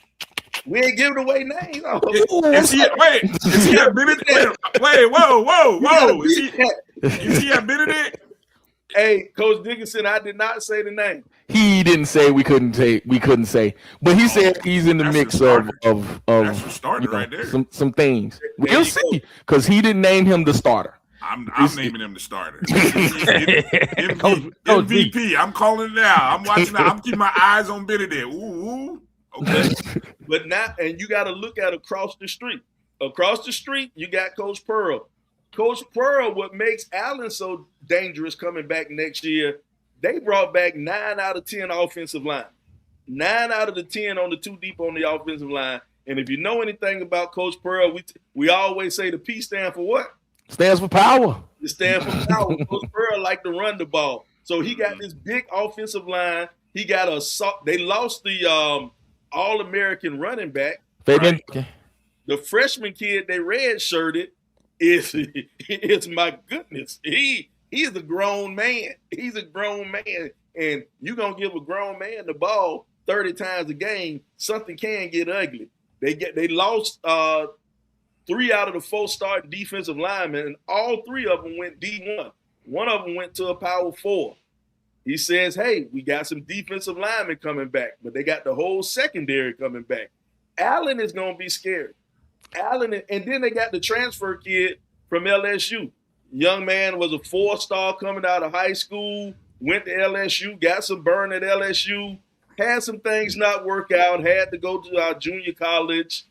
Some things, he was a junior college All-American, but, certain circumstances happened, and he had to play D2 ball. And because Allen had relationships, their coaches had relationships with him, he decided to come to Allen to kind of prep himself to get ready to maybe have a shot at the NFL. Now, you're sitting up here thinking to yourself, how is he going to have a shot at the NFL out of Allen? Well, the athletic director, his name is Stanley Cromartie. His son, you may know, played at Tennessee State, played for the New York Giants by the name of Dominique Rodgers-Cromartie. Now, he is Black College Football Hall of Famer. Black College Football Hall of Famer. He is the ambassador for Allen University. So, and he's also a trainer down in Florida who does things with the kids in Florida. So now you have a man who can train him and kind of help show him the way to get to the league. So Allen is going to be scary good, but that the Allen would have been my favorite to start the year, but their quarterback left. Tremendous Mukes is in I'm from that area, Fayetteville. He is in Fayetteville State. So, now, since this ain't my show, I can go and say how I really feel and hope nobody gets mad. All right. He made the transfer for whatever reasons, and I talked to the young man, and he had some reasons for wanting to transfer. But my thing is, he transferred, and he didn't transfer up. If you transfer up, I have no problem with you leaving. Go and get that money. Do what you got to do. He transferred to a middle-of-the-road Fayetteville State team that's probably not going to challenge for the CIAA title. They're probably not going to challenge for the title. Now, what happens, let's say he goes to Fayetteville and he has a good year, not a superb life changer. He has a good year. He'll go down, and in 3 years from now, nobody will ever remember him at Fayetteville State. If he would have stayed at Allen, he could have stayed at Allen and would have owned every record in Allen's history. He would have came in this season probably a great chance of being the conference preseason player of the year. He definitely would have been first or second team all conference. he had a chance to come in and be a preseason Division II All-American, HBCU All-American. Kids don't understand legacy. If you stay and he has the season, he replicates the season that he had last year, he had a potential chance to become an SIAC Hall of Famer 10, 15 years down the road. But he didn't understand legacy, and kids don't understand legacy, so he decided to go to Fayetteville. Now, Fayetteville's a good place, don't get me wrong. They're just not going to win. Shut up, Steven. That is a transfer down going to the CIAA. You stepping down going to the CIAA. Wow. But my bad. Let me get off my soapbox. That's my soapbox. No, that's a great point. That's one of those questions. That maybe we'll find out down the road, because like you said, probably a lot of kids. It does make you wonder, and I'm sure you guys will get a chance to maybe, whether it be on the record or off the record, to kind of find out from Coach Pearl. Coach, did anybody talk to him about legacy? Was he someone that even cared about that? I talked to him. But it was too late. You talked to the young man. You actually talked to the. It was too late, though. I called him too late. Okay. I called him too late. He was already dug in. And there was some other things that occurred too, because Fayetteville State wasn't necessarily the first option. Let's just put it that way. Yeah, you want to go necessarily the first one. Sound like some investigative reporting. Somebody wants a story. There's a story there. we are real journalists. We get the job because we look good. You damn sure right on that one. Interesting, Steve saying that Fayetteville having a full 36 scholarships and some NIL there. And I will say, we'll get to the CIAA who had their media day. Fayetteville State is usually one of the 3 or 4 contending teams in the CIAA. They've got a good history, along with the Virginia schools. But like you said, Sly, you got a chance to really be. You got a chance to make a difference in a place that you've been for 3 or 4 years. Maybe did he get his degree even from Allen? No. Wow. Doesn't have a degree. And you got to think about who he replaced. David Wright. Yep. Yeah. You know what I'm saying? So yeah. At the end of the day, he absolutely had an opportunity to cement his legacy. Now, I'm not gonna go in like Sly did. It's not. That's people got their reasons for whatever they choose to do. But at the end of the day, he's exactly right about cementing his legacy there. And I think Allen, for both of us, Allen was one of those clear-cut 1, 2, or 3 schools to be atop the SIAC this year because of who they had coming back. And had they been able to keep both Duncan and Dismukes, along with that receiving core and the additions, yeah, that would have been madness. But I'm also tell you, losing Kenneth Bulware as well, defense coordinator, also is something. And they lost what's the kid went to Texas Tech? The big defensive tackle. Defensive tackle went to Texas Tech. Amari, yeah, so Allen, it's I think they'll still have a good team just based on what the nucleus is, but it's not as appealing as it was earlier on. All right, guys. Can I ask a question to you guys? Sorry, Brian. I didn't know if you were getting ready to go. No, go ahead. We all know that the SIAC is better overall when one of the 2 Atlanta schools are part of the mix. So, really? what do you get? We've only seen it once. It happened pre-pandemic. It happened pre-pandemic. I just want everybody to know that. But in general, your opinion on the 2 Atlanta schools, gentlemen. You want me to go first? I think Clark Atlanta is interesting only in that you lose a great coach in Teddy Keaton. Not necessarily under how can I put under obvious situations. I mean, the administration made their choice and it was what it was. You can say it, Jamie. They didn't ever give a good reason. They treated him like folks in Florida do. Well, we just gonna move on from you. Anyway, go ahead. I'm sorry. But no. I mean, and that's fair. But I think when you have the quarterback like Jackson coming back, and you have some players that's still there, I think they did about as well as they could have. Considering they want to try to keep everything afloat. The hire Terry Sims, I think is without saying you're trying to completely rebuild, is about as good as you can do for what they're trying to do if they're trying to keep, even though Teddy, didn't have the season he wanted, that team was incredibly young. I don't think people realize just how young they were. They replaced the quarterback. You didn't expect to not have David Wright coming into camp, and then that happens, and they were a young squad, and so you could call it rebuilding, but when you lose a coach completely unexpectedly, it's a thing of what does that look like going forward. I think they have some pieces, but also they're going to look completely different.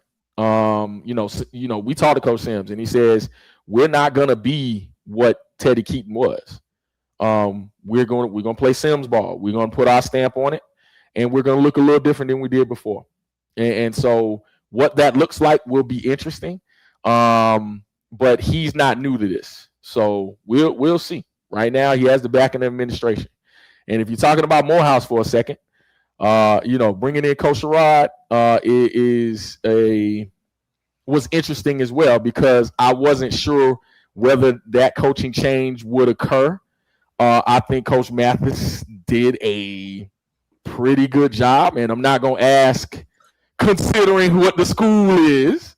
They won some games, they did some things, and I think I think deserving a third year or deserving an additional year, especially when you have your quarterback in place like Miles Scott and others, wanted to see what that team would continue looking like.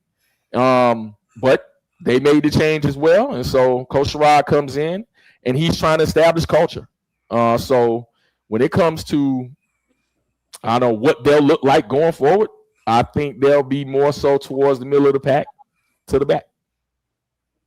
6 wins, baby. 6 wins. Is that combined between both Atlanta schools? Between Clark, Morehouse, and Spelman. 6 wins on the football field, boy. 6 wins on the football field. I had a long-standing saying when Morehouse plays Spelman in football, I'm giving Morehouse 3. I'm giving them 3. What I see with Morehouse, they made that change with Mathis. I don't think that was a bad decision. Mathis did hit a little hot streak during the middle of the year. He was trying to right the boat, but they didn't. I didn't see them going anywhere with Mathis there. Nothing against Mathis, because he's a great guy. I just don't know if he's a great coach, to be honest with you.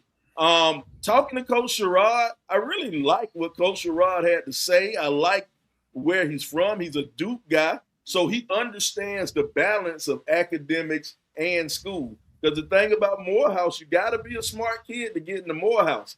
And therein lies the problem with Clark and Morehouse. You have to be a really, really smart kid. Nothing wrong with being a really smart kid if you're going to med school. But if you're trying to win football games, you need a few guys who still write X when it's time to sign their name. You need some of them dudes on the team. And them dudes can't even walk past Morehouse. They can't even walk past Clark and Ladder. And if you don't have them cats on your team, it's gonna be a long year. But I like Coach Sherrod because what he learned at Duke by finding those smart guys, and then in Texas Wesleyan, he took an NAIA school, jumped on the scene, and won back-to-back conference championships. All right? He ain't going to win back-to-back conference championships here, but he may make Morehouse competitive. The thing about Morehouse, they have the best quarterback in the league. Miles Scott, by hands down, is the best quarterback in the league. Drew, I'll give you the numbers. He's a couple of yards away from being the all-time leading passer at Morehouse. And if he puts up a season like he put up last year, he will be. Yeah, they're probably going to be. He's probably going to be a Morehouse Hall of Famer in a couple of years. That's not that hard to do, but still, it's impressive. In about 10 years, he'll be a Morehouse. That works for y'all, Drew? Sky. Hall of Famer. All right. They have a dynamic receiver that I like. This kid out of Hawaii. He's really, really good. They even picked up a transfer running back a couple of days ago. Now he's coming off an injury. So I don't know how he'll be. But here's the thing about Morehouse. It's that offensive line. Last year, that offensive line looked like 5 guys that Miles Scott met at the library on the way to the game. And he just asked them, hey, y'all want to play ball? Y'all want to play ball today? And he picked up 5 random guys. If you looked at the episodes last year, you know where he got them offensive linemen from. He got them from the library. But now, here's the thing. Well, Miles Scott's dad is a man of Omega Psi Phi. Well, you better get some cues or something to block for him. You got to find some cues some way to block for him. Because he looked like he got a bunch of AKAs blocking for him, to be honest with you. But Miles Scott, and I think Morehouse has some talent, but they just don't have enough talent. And that's the problem. They don't have enough talent. Go across the street to Clark. Coach Sims is a good coach. I know Coach Sims is a good coach. He can coach, but he has to change the offense completely. Teddy ran a wide open offense, a spread offense, and he had offensive linemen that blocked pass first offensive linemen. Coach Sims, historically, he's been a 2 tight end, 12 personnel type guy, 1 back just running straight at you and using those tight ends to open up the passing game. All right. He has to change all that over. And with the transfer portal, you can do that. But you got to get them to mesh. You got to get them good by the season. I think they're going to start off the year and they're going to take some L's. I think Clark's going to take some L's to start off the year. But then they play Morehouse to start the year. So who knows? They might get a win. That's always a toss-up. Whoever can score first. No ties allowed. Yeah, no ties allowed. So somebody's got to win, Slide. That's the somebody got to win game. All right? So I think somebody will be in first place after that week. There you go. But I think Coach Sims will be a lot better in year 2 than he is in year 1. And that's going to be the issue with Clark. So once again, 6 wins. If they get 6 wins between the three of them, they're gonna be all right. Yeah. All right. Let's go rapid fire here, Drew, because we got about like 10 minutes here before we hit the top of the hour. So let's kind of rapid fire through some various questions that we got. I got one real quick.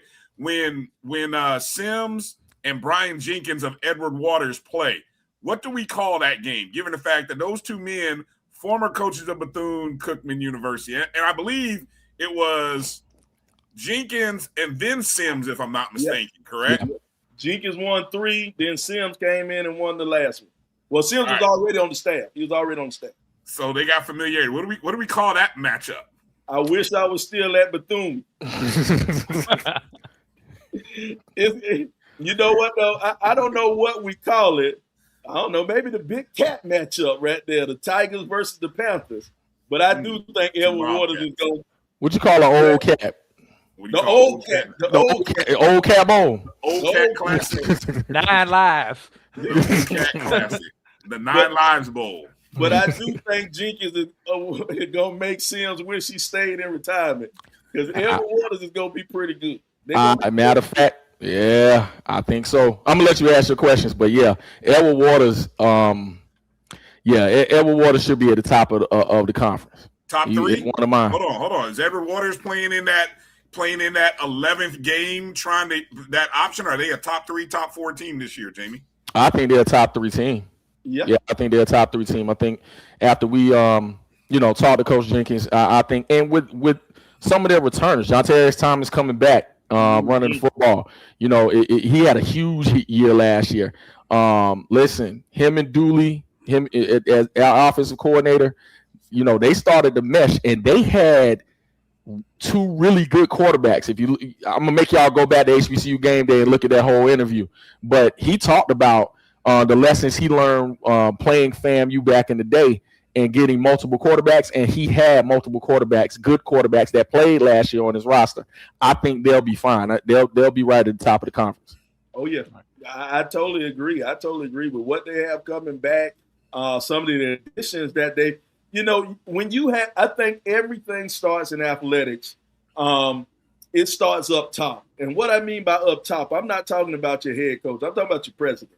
Edward Waters has a president from Albany State, an Albany State grad who was there when Albany State was winning. And Albany State era. Yeah, that Mike White era, when they were winning and they were on top. He was a student there. All right. So now he likes football. He likes sports. He likes athletics. He gonna call us after the show. Yeah, he will call us after the show and let us know what was right and what was wrong.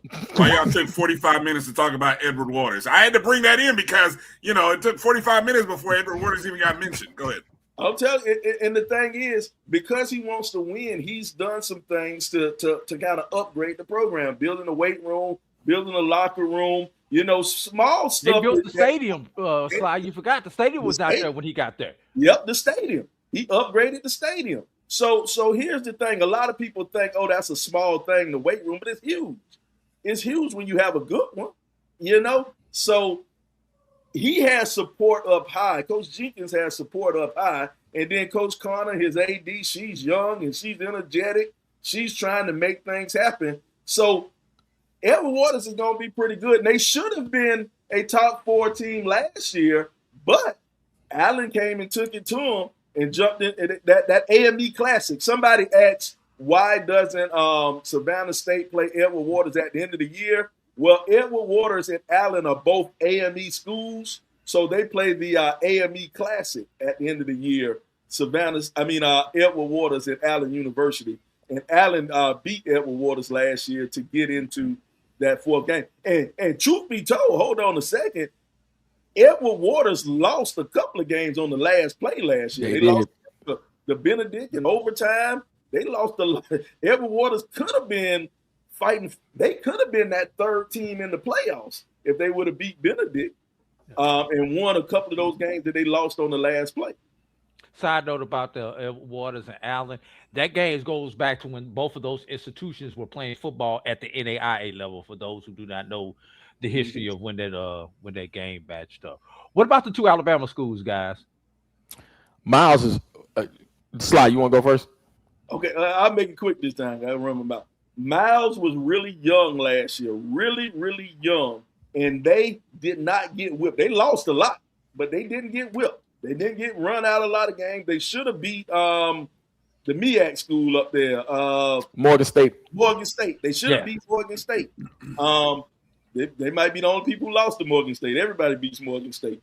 But they lost a close game to Tuskegee, and they were really young. But Coach Gould did a lot of work. He's an NFL vet, 9-year NFL vet. He worked with the prep school. He started his own prep school and did a lot of recruiting with high school players. So he knows all the young guys, and he got a few transfers in, some guys who came through him in their prep days. So now Miles, they have their quarterback coming back.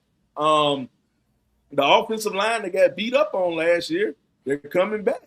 I don't know if they're going to be any good, but they're coming back. And that's all you can ask out of now. They're coming back. So, boom, Miles should be pretty good this year. Go down the road to Tuskegee. Coach James got the win. Yeah. He got – somebody talked about them saxophones playing. If Coach James don't win, they're going to start putting for sale signs on his front yard, man. He has some talent coming back. He has one of the best playmakers in the conference coming back. What's the EJ kid name? EJ Hall. EJ Hall. He's one of the best playmakers. I coached him when he was 8 years old. Yep. Wow. Yep. You coached him in Little League. So, and despite all of that, he still became a good player. You know, he shook that 8-year-old off of him. Now, he's coming back. Tuskegee has some talent coming back. Tuskegee's going to challenge. They're going to challenge. And this is the year that Aaron James, he got to make something happen. He got to make it happen. And I think he got the talent to make it happen. How far does he have to win? I've heard different people say different things. Does James have to get to the championship game? Yeah. Yeah. I think so. Yes. I probably shouldn't say this. Don't say it. But you asked, should he does getting to the championship game? I asked them. I ain't asked you. But I got to say this as a Tuskegee alum. Oh boy. Does getting to the championship game? That's not enough for Tuskegee alums. I will put that. I will say that any Tuskegee alum will put that on record. You're not the winningest HBCU in history. Just getting to the championship. Okay. I want to do a correction for WSSU Ram. Aaron James did not make it to the championship game. That was Coach Ruffin's team that lost to Benedict.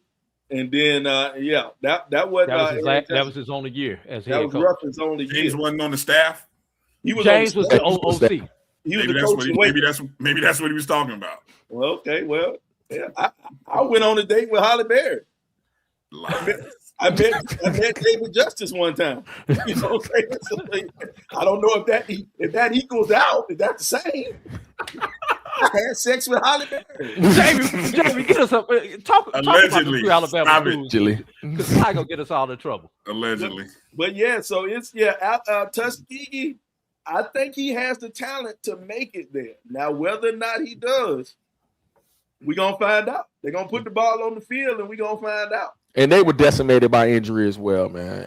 Those that didn't, Raekwon Beal, when it went down, they just plummeted last year. So, yeah, they were young, but he has to hear those footsteps. All right. Just as a point, look, exactly what you walk into, Colin. No idea. Edwin, you see what we're dealing with. You see what I'm dealing with? This is why I said. I understand what Jamie's going through. Yeah, exactly. But I will say this, Karen. I'm just looking at the SIAC football schedule. That is not correct. Actually, Florida Memorial travels to Edward Waters to open the season on August 29th. So Edward Waters, Florida Memorial, they are playing each other to open the season. That's the Unity Classic. Florida Memorial is always a tough team. They're an NAIA squad, and the thing about NAIA, don't do it. You ain't got to read good. So they get a lot of kids out there. They get a lot of kids in straight Miami. Woo!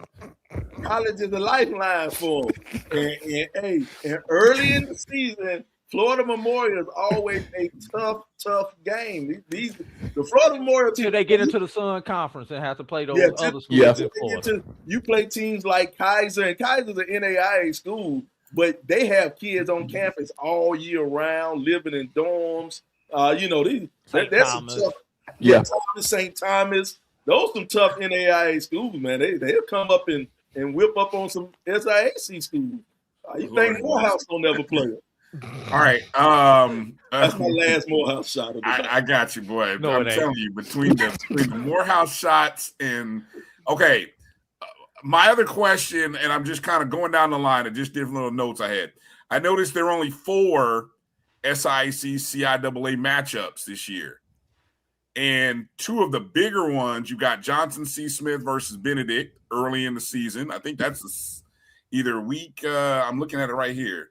That's the opening. That's week 0. That's week 0. And then Johnson C. Albany State is the first. That's the 0 week. No. Yeah, that's the Hall of Fame game. Yeah. Johnson C. versus Benedict is August 29th.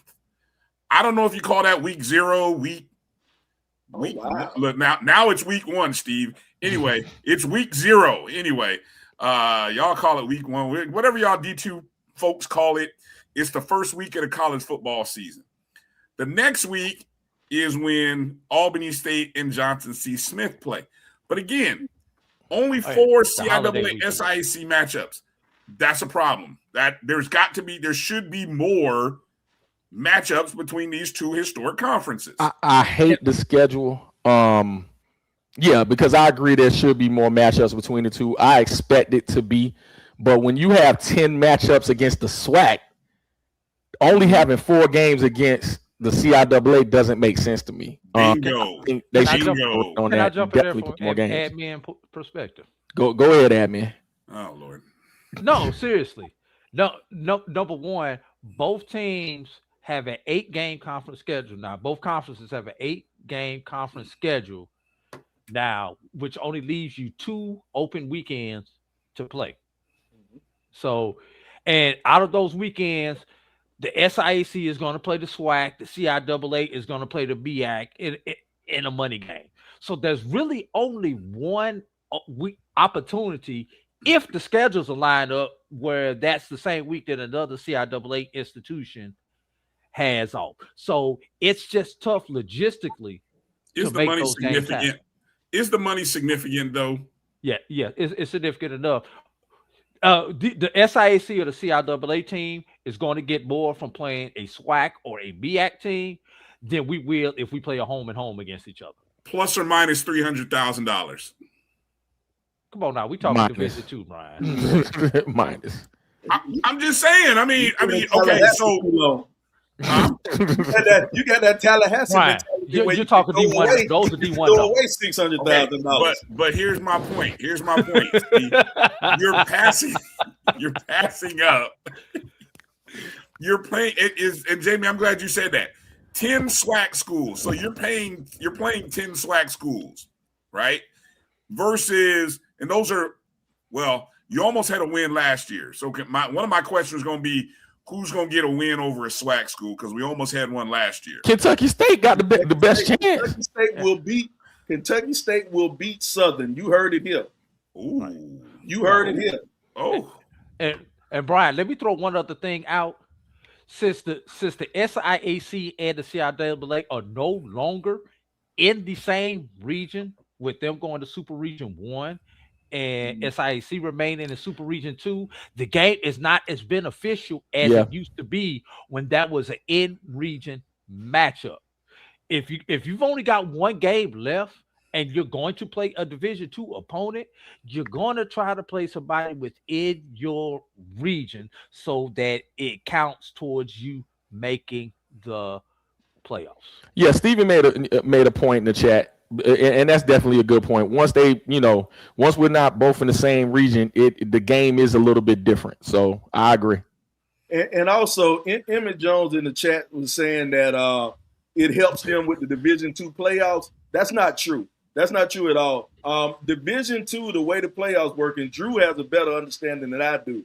But the way the playoffs work, the only games that count toward the Division II playoffs are Division II games. Yeah, correct. Those games that you play against Division I or NAIA schools, they have no effect whatsoever on the playoffs. No effect whatsoever.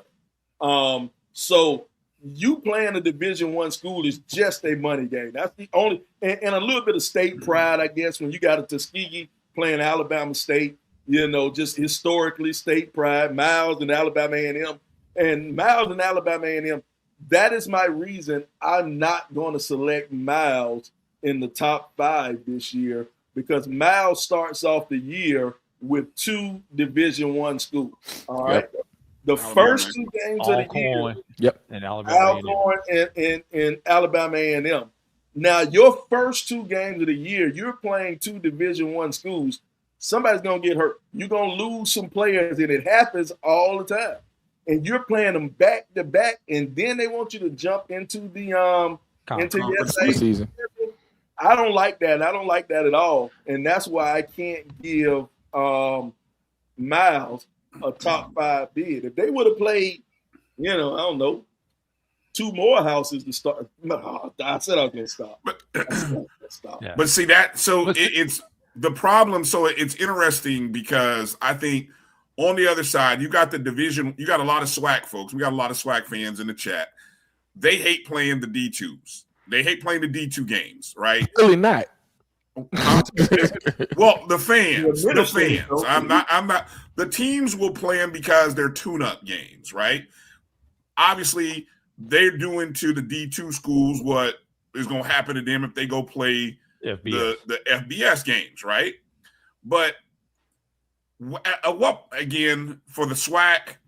The SWAC is most schools are focused on one thing, that's winning the conference going. But for the Division II teams, when you have a limited non-conference schedule, I just feel like you're hurting yourself. You're hurting the opportunity to grow your brands, CIAA, SIAC, or you're hurting your playoff opportunities, I think, because you're missing out on playing another Division II team. Now, I know the CIAA has challenges playing teams in the Eastern region, and I'm assuming there are less schools in the Southern region. I don't know. These are Region 2, Region 1. You guys know the number better than me.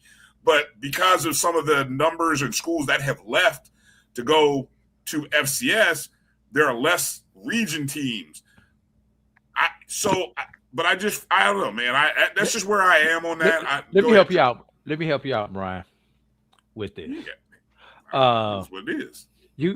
To qualify for the Division II playoffs, you must play a minimum of 9 Division II games. Wait a minute, 9?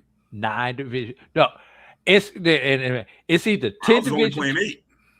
No, Division II games. You got the championship game also, which counts as your 9th game, and 8 of those must be in region. You allow 1 Division II game out of region, but as we have seen, 9 Division II games will not get an SIAC or a CIAA team into the playoffs. Henceforth, what the SIAC started last year and what the CIAA did this year, something that the PSAC has been doing for multiple years, having a championship game and then reshuffling the schedule so everybody else gets their 11th game. And I believe there's one of the other conferences in Super Region 1 does it. It's not the SAC. Maybe the SAC is doing it now also, but one of the other conferences also has that same format where they have a championship game and then they reshuffle the schedule from teams 3 on down so that they can get that extra game so that they can try to get that extra playoff spot. But you're going to have to play 10 Division II games to have a realistic shot to get into the playoffs. And then it comes down to strength of schedule and all those other things that go into it, Brian. And what's wild also is you're losing schools, especially in Region 2. Gulf South is no longer. So yeah. That Valdosta State. Yeah. Let's see. We got Valdosta State, Mississippi College, and Delta State. They are out there in pure limbo. They have called around the entire SIAC looking for games. They've got what they could out the SAC, which is the other team that is in the region. So given the decimation of the Gulf South, and there's a realistic chance that these Gulf South teams may not qualify because that, number one, with 3 teams, they will not have a conference championship will not be recognized.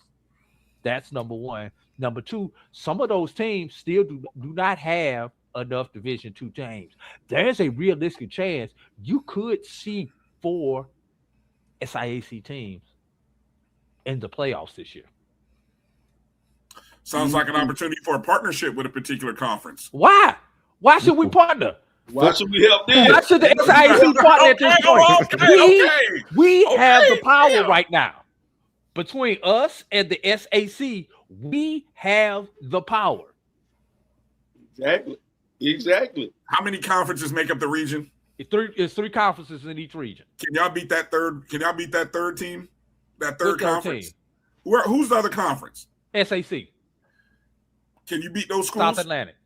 We beat Wingate. Last year. We had the Wingate Wish. Should have beat Newberry. Yeah. Should have beat Newberry. It's in our region, Super Region 2. is Conference of Carolinas, the SAC, and the SIC. Gulf South is the one that's gone. It's 4 in every other region. It's 4 teams. I mean, 4 conferences in every other region. Okay. And we're the only one with 3 because the Gulf South is gone. All right, just thinking about history when you get into the playoffs. And the ironic thing about the Conference Carolinas is most of those are former Gulf South teams. Yep. Oh, yep. Okay. But they didn't want to compete with the West Floridas and the Valdosta's and the powerhouse teams in the Gulf South. They can go back home. All right, let's get you guys out of here with quick. Who do you think will be the predicted order? Who will be number 1? Who will the coaches? Who is the coaches and SIDs that pick the? No, it's just 1 vote per school. Oh, who makes the vote? Either or. All right. So who do you think will get the who will get the vote? Sly, who do you think will get it? Preseason predicted order number 1. 1 and 2. 1 and 2. I think if the coaches are doing the picking, I think it's going to be Kentucky State.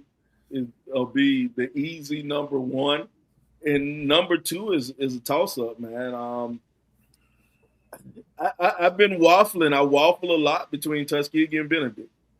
And the thing is, man, it's so hard, man. We had to make this choice for the inaugural poll that the HBC 4U, I guess, endorsed. The Black College poll, right? The Black College poll. We had to put that vote out, and I was reluctant, but I did it, because that's my duty. But I'm kind of Albany State's definitely not number 3. Albany State's shouldn't even be on this list. But 4 first place votes too. Yeah, I don't know. Those 4 people didn't watch SIAC football or don't keep up with SIAC football. They need to watch SIAC sit down more often. Yeah, they do. Yeah. Subscribe, by the way. Yeah, subscribe. Make sure you subscribe on all platforms. SIAC sit down. Check it out. Make sure you subscribe. But But right now, for me, it's just easy for me to say Kentucky State because I do think they have the most talent, and they're well coached. And number 2 is Tuskegee or Benedict. Wow. What about you, Jamie? I'm gonna go Edward Waters 1, Kentucky State 2.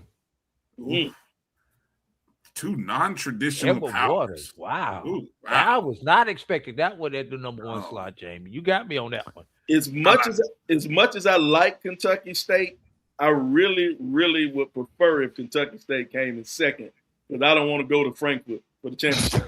Let's just be honest. I don't want to go all the way up there for the championship. I have to catch that one on TV. I like it, but I'm going to catch that one on TV. Wow. And it's going to be cold. After the show. Yeah, and it's going to be cold. Yeah. Hey, Drew, can you disclose who makes the vote for Morehouse? You or Harold? No, it would be either me or Coach Brad. Oh, okay. Well, he's new. He shouldn't get a vote. He don't know. I won't disclose anything beyond that. He don't know nobody. Drew's gonna tell him who to vote for if it is him. Drew's like, nah, coach, you don't want to vote for them. Anyway, all right. I would get a hoot out of seeing. I think it'd be so funny to see Kentucky State and Edward Waters, 2 non-traditional teams. But the fact that Sly said Tuskegee just goes to show that'd be almost like people just voting by default. Let's put Albany State and Tuskegee in there, and then let's. And I see somebody in the chat too. No love for Fort Valley. We absolutely love Fort Valley, but I think it's still a year away. Fort Valley a year away. They got some talent down there, but I don't think they have enough. And what's going to happen in the SIAC? I truly believe, man, it's a lot of teams right up there near the top. It's a lot of teams that are going to fight. And you're going to see some really, really good football in the SIAC this year. It's some slobber. You're going to see some slobber knockers this year. They're going to be some tough games in the SIAC this year. Hey, Jamie, Sly, since y'all deal with all the schools, and we didn't now since you mentioned Fort Valley, you have mentioned just everybody else in the conference. I need y'all to clean up Lane and Central State. That way you don't offend anybody. Okay. This is going to be easy. Lane, 13th. Central State's a wild card. Wild card. Because I think they're a little bit better than than people may expect. They beat some teams last year, including Fort Valley. They were right there. I would say mid to back of the pack, Central State.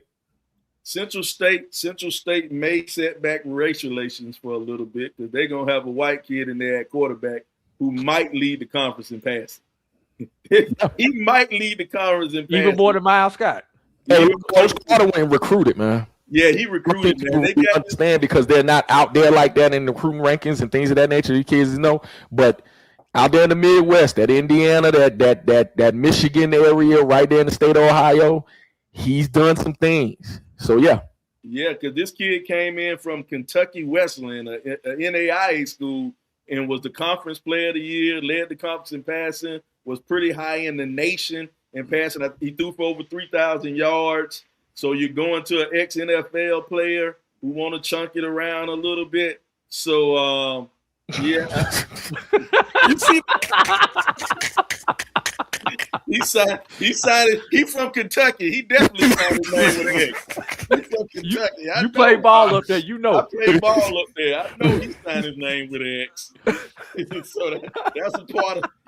Y'all are hilarious. We just checking to make sure he got all the teeth. That's what we worried about with Kentucky. But, Slider Sports Guy, Jamie Walker, every Wednesday, the SIAC sit down on the HBCU Game Day Network. An amateur night comedian. Yes. Yeah. This is the kind of great content, probably not as loose, but definitely as informative. I don't know. It might be as loose. I don't know. We'll see. It can be. It can be. I'm sure. So I got to still walk around to some of these campuses. So I mean, he gonna hear about it. Let me tell you something. I should have learned early. I went to that Labor Day kickoff classic down at the Legion Field. I called the game, and as I was getting on the elevator, I ran into a nice lady, seemed like the nicest lady in the world, and she caught him. She said, "Hey, are you that Sly guy on the SIAC down show?" And I was like, "Yes, ma'am." She said, "Well, I'm the AD at Fort Valley, and I heard what you had to say about it, and I want to let you know we're gonna be right. We're going to be getting better, and we're going to be a great team. So you need to come on down and check us out." A.D. Johnson, she got me in a corner in the elevator. I had to repent. I was worried about going off that top floor of Legion Stadium. See, one guy do it to you. The PC guy, Sly, he's the opposite. There you go. And that's the SIAC sit down every Wednesday. You can find them. Make sure you guys are following. Go subscribe. Hit the bell notifications. So that way, good. One brand new subscriber, that's good. Anybody else out there, please make sure you go subscribe to the channel and the feed on Instagram. These guys do some great work and get caught up to date. You guys will be doing what kind of coverage on Wednesday? Anything live? Anything? Yes, sir. Okay. We'll be live from SIAC Media Day. Okay, live, good stuff. Gathering everybody up, man. Make sure you check us out, man. Make sure you subscribe. Make sure you do all of that, man. Support. Hey, the Cash App is always open. Yes, sir. SIAC sit down. The Cash App is always open. There you go. Skip lunch for you boys. We don't want much. We just want you to skip one lunch for us. That's it. See, there you go. And also, that 6 p.m. is tentative on Wednesdays. Depending on whether Stephen Gaither want to upload it or not. He got a lot of SIAC hate in his heart. He got a lot of hate in his heart for the SIAC. It's coming, y'all. It's buffering, man. It's buffering. Boy, I tell you. But look, just make sure to follow. Lock in on Wednesday. The media day starts sometime around 9 or 10 o'clock, I'm sure. Yeah. And it'll be live in Macon, Georgia. And you can definitely tune in to see Sly and Jamie and their coverage, their live coverage. But you got to make sure you're logged in to the SIAC sit down on YouTube and Instagram in order to be able to see it. As always, Jamie, Sly, man, appreciate you guys. Again, have a great year. Enjoy talking with you. And I know we'll see you down the road. Maybe even call some games together. Who knows? You never know. But if not, have a great year. And, keep doing it. Keep grinding, guys. You're doing a great job. Appreciate it, man. All right. When Drew and I come back, we made a promise. We're going to be done by 9 o'clock. So we got a lot to catch up on. And it's going to be rapid fire. We're going to cover the CIAA, SIAC, and MEAC in 45 minutes. You don't watch, need time for guarantee. FAMU, man. I guarantee, huh? They don't leave no time for FAMU. We don't have no time to talk. You want to talk about FAMU? You got to come see FAMU on Wednesday. We ain't got no time to talk about that foolishness going on at FAMU. Sorry. All right. Peace out, fellas. We'll talk to you later. We'll be back right after these words.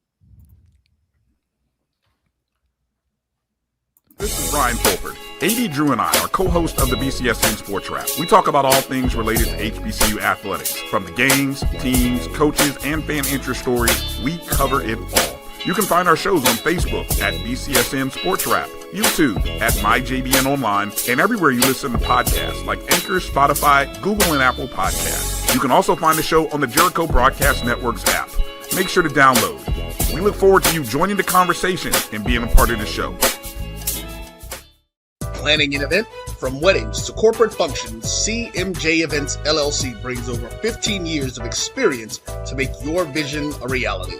Based in Metro Atlanta and serving statewide, even internationally, we provide versatile event planning and authentic catering cuisines tailored to your needs. Whether it's pre-game meals for student athletes, fundraisers, weddings, corporate functions, CMJ Events LLC is your one-stop solution for exceptional service and unforgettable food. Our diverse culinary heritage means we cater to all cultural taste, dietary needs, and food restrictions, making every meal uniquely yours. Let's make your next event unforgettable. Visit us on all social media at CMJ Events LLC or email us at cmjeventsllc@gmail.com. Also give us a call at 404-664-3882 so that we can start planning now.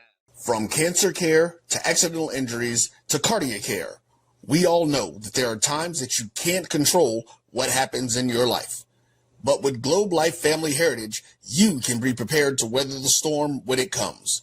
Call Dr. Beverly Eagle Rogers at 877-300-8269 or visit the website at globelifefamilyheritage.com. With over 25 years of serving communities, Dr. Beverly Eagles Rogers is here to help you and your family through difficult times. Dr. Beverly takes pride in Globe Life being one of the few companies that returns 100% of premiums to clients that stay healthy. So for more information, call Dr. Beverly Eagle Rogers at 877-300-8269 or visit the website at globelifefamilyheritage.com.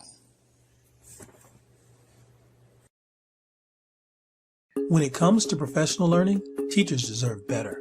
From the leader in online learning, Stride brings you the Stride Professional Development Center, an on-demand library of mobile-friendly courses that gives teachers choice and flexibility, allowing them to learn anytime and anywhere. Our dynamic courses provide bite-sized learning and help educators advance their knowledge while also gaining professional development hours. It's time you take charge of your learning. Visit us today to get started.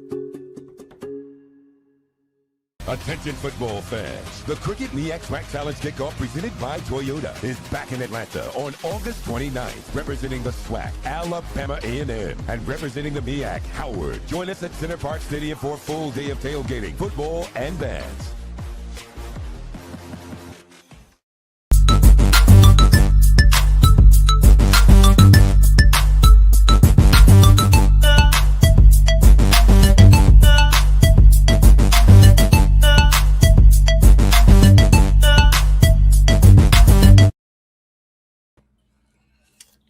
All right, welcome back to the BCSN Sports Wrap. Bryan, A.D. Again, appreciate Sly and Jamie Walker. Man, how do we follow that segment up, man? Quickly. That's about all I can say. Good stuff. Happy for those guys. Glad to see that the SIAC is getting a lot of attention in all the sports, really, because those guys, if you were paying attention, not only were they talking football last year, but they were definitely talking basketball. during the year. Two guys, like I said, journalists, not scared to touch on controversial topics and subjects. And they are backed by HBCU Game Day, so that's that speaks for itself. Before we get into recapping what happened in the CIAA, I got to mention this story that I've been just kind of paying attention to at the end of last week. And really, it's Kyle Mosley of HBCU Legends, SI.com/HBCU, SI.com/college/HBCU, or if you just type in HBCU Legends on SI in your chat feature, it'll pull it up. But he did some really good reporting on what's going on with Texas Southern. He did an article, and I finally got a chance to read it, where he gave some great background on hold on, where is it at here? Okay. The title is called Texas Southern's Unused Stadium Power, Inside the Tigers' Scheduling Rights. As some of you, just to summarize, some of you may or may not know that Texas Southern, for the better part of the spring, did not really know where their games were going to be played for this upcoming season because of conflicts with the soccer clubs. Houston Dynamo. Well, it's not just the other one too. There's two soccer clubs, the women's league too. So there are two clubs that actually use the stadium, right? And so for all this time, we kind of talked about it as Texas Southern using that stadium, their stadium, right? And so certain games have been played there. I know when FAMU came to play Texas Southern, they were there. A lot of other SWAC schools have played there over these last, I don't know how long the stadium has been used for Texas Southern, maybe the last 5-10 years. It's definitely not 10. Okay, so 5 to 10 since SWAC expansion. How about that? Yes. Okay, since SWAC expansion. Okay, and come to find out, he did some great reporting in which he talked to the former athletic director, and come to find out that actually Texas Southern is not the odd man out in this deal. Actually, when this stadium, part of the original agreement that I think Dr. Charles McClellan was a part of, right? He was a former AD at Texas Southern. That dates it back at least 7-8 years. Yeah. Since the agreement was signed, maybe even closer to 10 years, because they probably signed it before the construction. He gives some great background in this. I mean, I'm telling you guys, go find this article and go read this article. It came out on July 17th. But in short, I'm going to shortly summarize as best as possible. What was interesting is Texas Southern is supposed to be sparked. There's supposed to be a meeting between Texas Southern and the two soccer clubs, in which they all kind of work through the scheduling, where all three entities kind of look, because Texas Southern was a part of the deal. They're a partner. They're a partner. Yes, that whole, even though that thing was built with them in mind, like, hey, you can have it, but Texas Southern's got to be a part of it. And so what happened is, as maybe some of you don't know, Texas Southern has, over the past year, had a change in athletic administration. I think they've even had a change in their president, maybe. I know they've had it in the athletic administration, where the former AD, Kevin Granger, he'd been there for about a decade, probably, right? He replaced, I believe he replaced McClellan. He replaced McClellan, right? Right, when McClellan went on. He'd been there for at least about 7 years or so. Right. Well, and somebody said multiple presidents, okay? But anyway, obviously, if there are certain provisions that allow for Texas Southern to have exclusivity, and the only thing that would kind of bump them is if one of those two teams are playing in a MLS Cup or some major league playoffs. MLS or correct. The women's league's playoffs. Well, apparently Texas Southern missed out on the scheduling meetings, so because you weren't there when they were doing the scheduling, you got well, hey, we got these events going on. Now, that brings up other questions like, hey, did anyone call y'all, or were they supposed to call? That messy stuff, right? But anyway, it's a great insight look at, hey, what happened and why Texas Southern was, for a while, they were bumping around with other choices. They were looking at other places. There were talks of them playing at where they play it. They played a game at like Houston Christian. Yes. Even high school, smaller venues. Reliant Stadium. Yeah, looking at Reliant Stadium. So where the Texans play at. Yeah. So eventually what happened is they finally released the schedule the other day, right? They released the schedule. Thank you. And if you notice in looking at the schedule, with the exception of the Southern game, which is going to be played in Reliant Stadium, they're playing their games at home in what's called Thorne Stadium. You're like, what is Thorne Stadium? Well, what you come to find out, Drew, that is Thorne Stadium. Thorne Stadium is a high school stadium. I guess in Texas, they do these football stadiums, but they build these stadiums in which multiple schools within the school district can use them, right? That's a big thing in Texas. Well, this high school stadium seats, by my count from what I found online, seats about 10,000 people, Drew. And decent size. I mean, look at that. Look at some of the amenities that stadium has. A full-blown video monitor. I'm assuming that's a field house and locker room at one. I don't know what that is there behind. Independent School District Stadium. Thank you, Edwin. Those of you who in Texas know the proper terms better than me, right? But I do know this is where high schools will play on Friday night, local high schools. But look at that stadium, press box. I mean, there's some amenities there, Drew, that look better than some FCS programs. Might even look better than some FCS. SWAC. Can we say SWAC? Yes, you can say SWAC. Definitely SIAC. Yes. So this month, and so I guess all of that finally got worked out, and that's where Texas Southern is going to be playing, with the exception of course, the Southern game, because I think Southern would kind of outdo that 10,000 seat stadium. That's going to Reliant.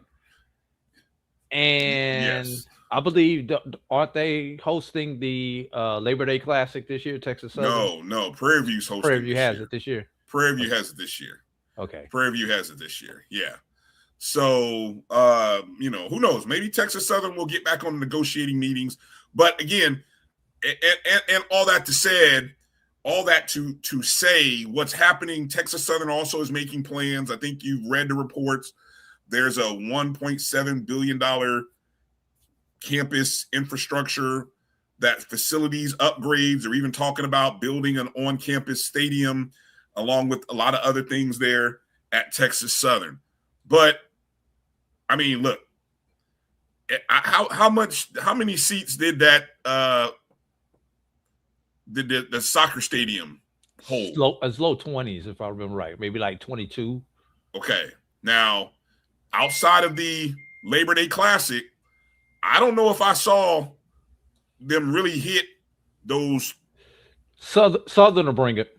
Southern brought close to, okay. So other than Southern, yeah, I would say probably they were in the they were, Southern brought, okay, so it seats 22. Put it like this: the 10,000 seat high school stadium, they can probably sell that out, and it'd be probably a good environment, right, for a FCS game. Right. Now, there are some SWAC schools that have stadiums that don't seat 10,000. Yeah. Matter of fact, there are a couple of schools that don't seat 10,000 people. So it's not like I know it's not what Texas Southern had, but they still aren't in the smallest stadium in the conference, in that facility. Yeah. Edwin asked, how far is it from Texas Southern? And G Boom responded, It's out north, close to the airport. G Boom, I know you live there in the Houston area. Give us a. Do a Google map search. All you gotta do is type in Thorn how Stadium. Many miles? And then Thorn Stadium, one direction, and then Texas Southern University in the other. Well, you do that then. Huh? You do that. I'm not that. I'm telling whoever asked that question. But I'm just saying. But let's just talk about some of the things, and I hope this is done from a logistical standpoint. Number one, there are a couple of small differences with playing with a high school stadium. Number one, if the stadium is already not lined, you have to have the college hash marks. College hash marks are narrower than high school hash marks.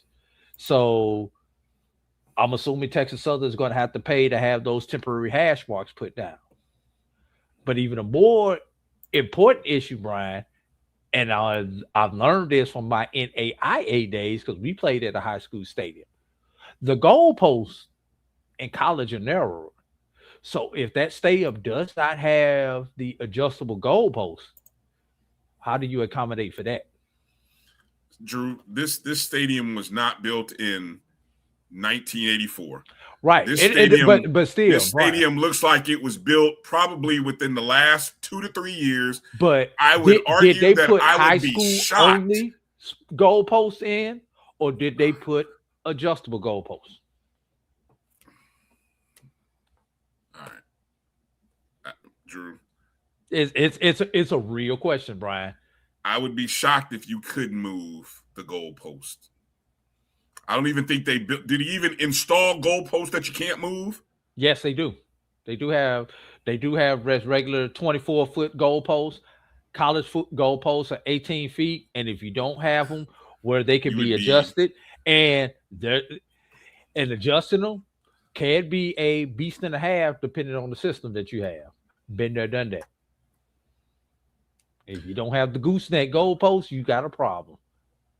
All right.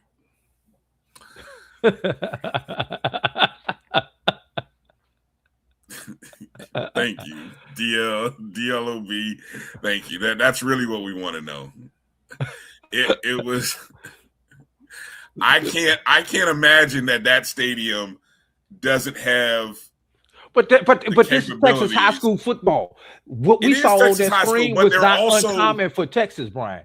There are also other events that are held. You would be pigeonholing yourself to build a stadium that didn't have the capabilities of moving or making adjustments to allow for other types of football, whether it be semi-pro, junior college, NAIA. This is Texas. This is they claim to be the home of football. And they are. I don't think you are building just a sole purpose high school stadium without the thought.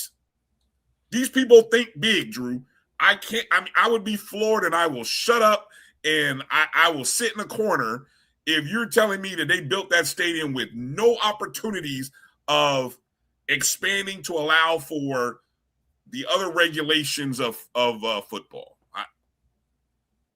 But you do bring up a good point. So I don't mean to poo-poo the point. I'm just saying I would be shocked if not. Okay. Let's talk about the CIAA.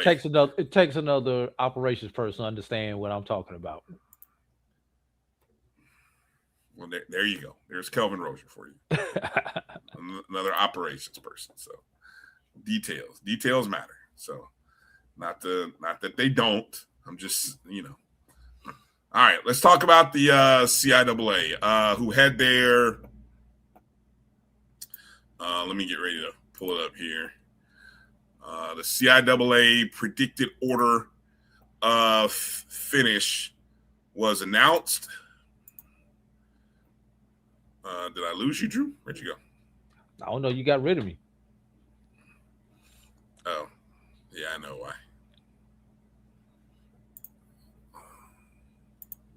Hold on.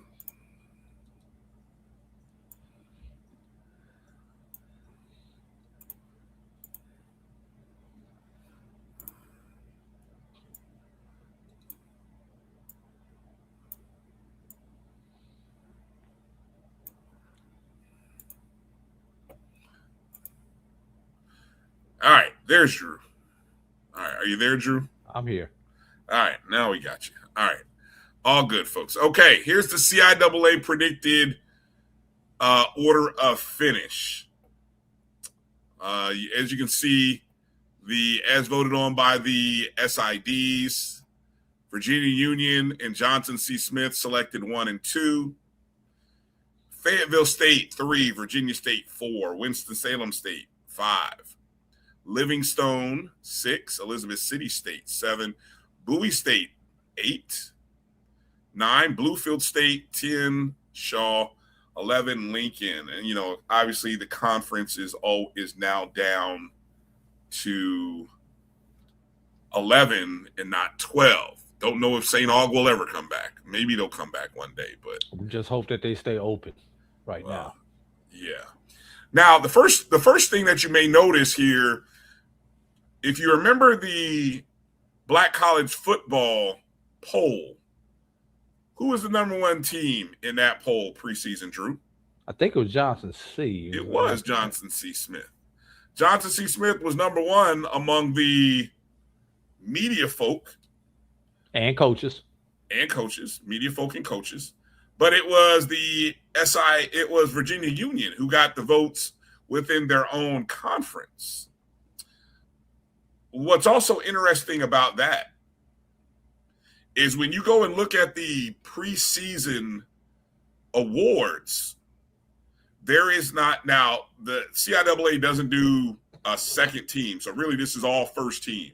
And they do offensive linemen, quarterback, running back, receivers, all that stuff, right?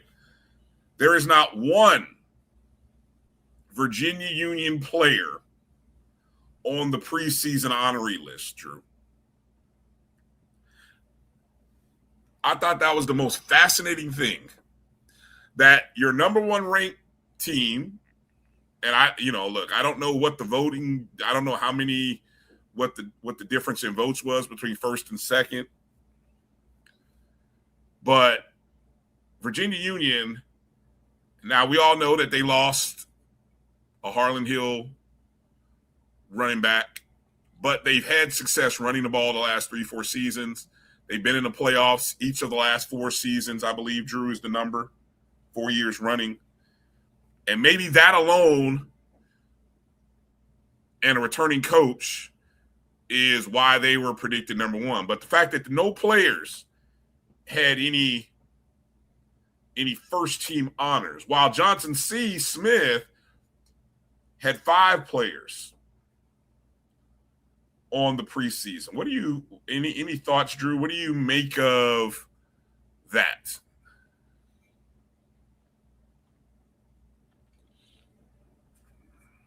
What, if anything, do you make of that? Top 4, Brian. What you expected? Maybe the order might be a little bit different depending on who it is, but the top 4 are right where you expected. It's that 5 through 11 that I think could be interesting. And if there's one school I'm thinking in that bottom half, Brian, that could upset the apple cart possibly just based on last year, possibly Elizabeth City, Brian. Yeah, I'm seeing a lot of love for Elizabeth City State. Picked 7th, had 5 players on the preseason team, which apparently is the most that school has had since 2011. They won their final 3 games of the year. So I guess, that's got folks got their eyes open. But I don't know, Drew. I tell you, I mean, it's hard to look. The first 4 is almost like wash and repeat, because that's the 4 teams who have been sort of the consistent staples. One of those 4 teams has either been in the championship game or won the championship over the last, I would say, post-COVID.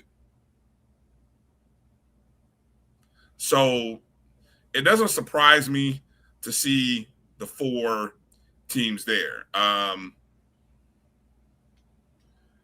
Fayetteville State had the most selections on the preseason honors list, as they had 7 players selected.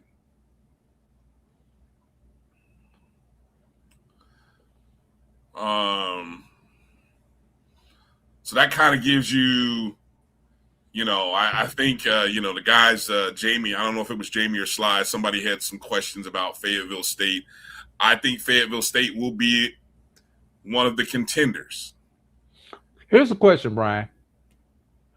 We saw 2 years ago when Johnson C faded at the end. We saw last year where they were able to stay the course. Mm-hmm. Lost a heartbreaker in the playoffs. Right. Is this the new Johnson C that we're seeing, who's going to be a contender every year, as they have been for the last 2 years? Or will Johnson C regress back to the mean?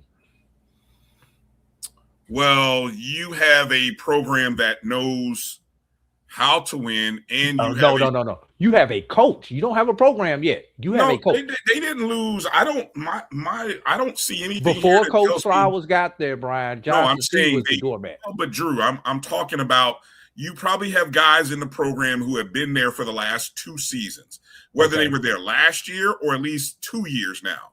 So I mean, you probably got some juniors and seniors who know what it takes to win.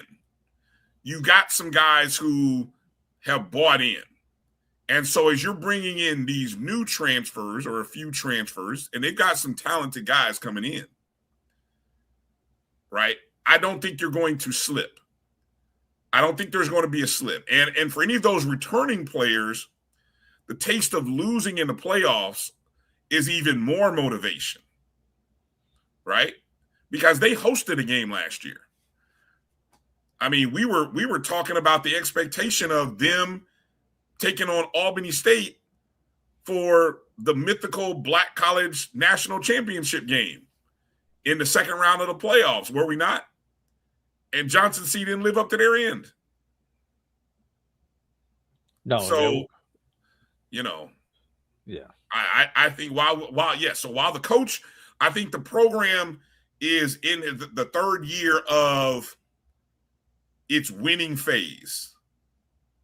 And so now when you recruits who come in, they're being told by, whether it be the guys that they're meeting or other coaches, there's an expectation now.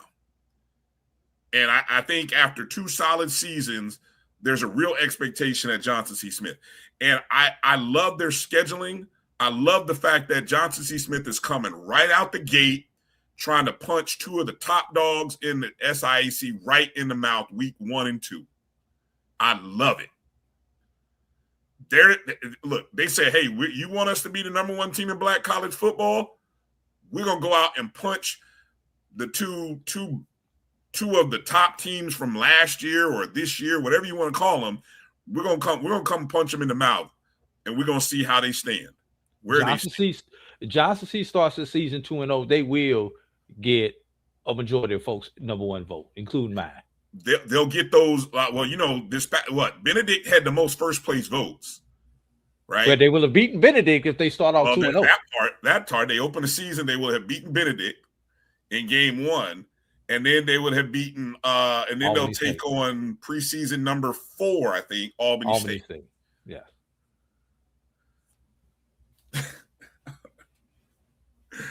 The other big news in the CIAA, they finally they came onto the page that the SIAC had, where they're allowing their 3rd and 4th place teams to play for an opportunity to add a game to their schedule. Well, it looks like they're calling it Friday Night Blitz game. I think it was first reported maybe a few weeks ago. Gaither broke it. Yep. And now they are calling it the Friday Night Blitz game. They're going to play it on Friday, the day before the championship game. They're going to play it in I called that. You did. They're going to play it in the same stadium too, Drew. I called that too. It'll be a 6:00 kickoff. So the number 3 versus 4 team will get an opportunity to play, to add a win, add a game to their resume, which, we saw how it helped the SIAC get 3 teams into the playoffs. And now that the CIAA is in a different region, this could very well help, 3 teams get into the region as well.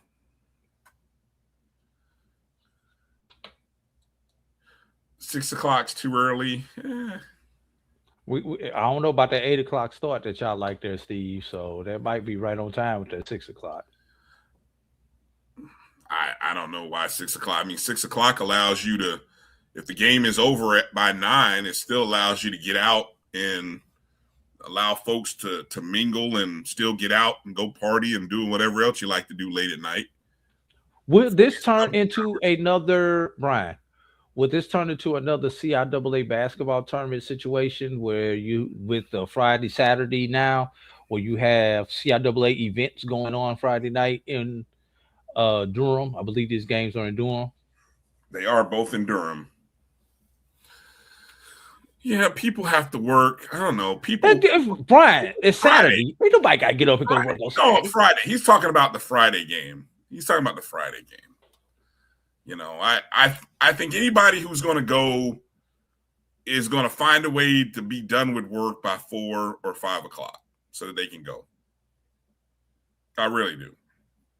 Again, one thing that we have learned, you cannot schedule games based on what you think people's work situation is. You can't be scared of scheduling this game at 6 o'clock. I think that was I'm going to tell you one of the great things, John Grant always drops some jewels whenever we get those little opportunities to sit and chat with him. And I will say the one thing I enjoyed hearing from him is when he told me or told us that we're sitting at the table talking to him. There were a lot of people who thought that the MEAC SWAC Challenge game couldn't survive on week 0.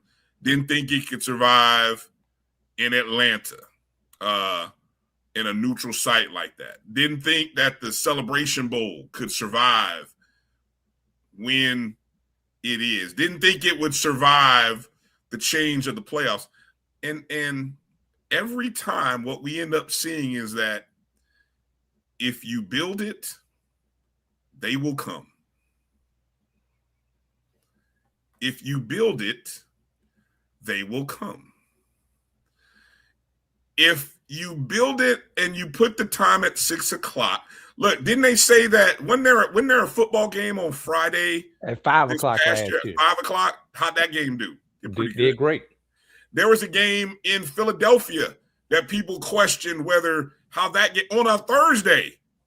People questioned how that game would survive. 48,000. 48,000. So, and Brian, people always question the 12 o'clock start for the Celebration Bowl. Huh? The 12 o'clock start for the Celebration Bowl. That's another thing he mentioned. So, I mean, we continue to show that if you have a good first off, you have to have a good matchup. And if the conference wanted to, or media members, and those who are in the chats watching, if you hype this game up and if the conference even builds this game up as a playoff at large opportunity for somebody, eyes are going to watch. Imagine, let's take it to look at this. Fayetteville State versus, I'm going to throw it just because, Fayetteville State versus Winston-Salem State for an opportunity to get a playoff bid. Everyone's watching. And especially if those two teams have played earlier in the year. It's not a playoff. Which they usually do. Which they usually do. But they've changed the scheduling format this year, so I'm not sure if some of those traditional games have upheld. Yeah. So are these games going to be on ESPN Plus? No, not right now, because CIAA does not have a media deal. Oh, okay. Well, see, that's something to CIAA. Now, see that now that is a whole nother story. That is a whole nother thing that has to get fleshed out. We let Steve break that one too. Yeah, we'll figure out what that media deal looks like. Which is the other kind of interesting story that was kind of hanging out there from the CIAA Media Day. You know, there were some comments from the commissioner, McWilliams Parker, stating that the agreement did expire and that they're going to try to put a greater emphasis on controlling their own content through the CIAA Sports Network. Okay, that's good. You've been using the CIAA Sports Network. You have. You know, now you just need to get all of your. I would, I'm going to be honest. I would be less concerned about the CIAA Sports Network if it were new. But again, it's been around for years. Every school is broadcasting games. Right? So the network's been around for several years. They're not new to this. You know, the question is, does the conference have anybody that it can lean on to help them with the advertising revenue dollars?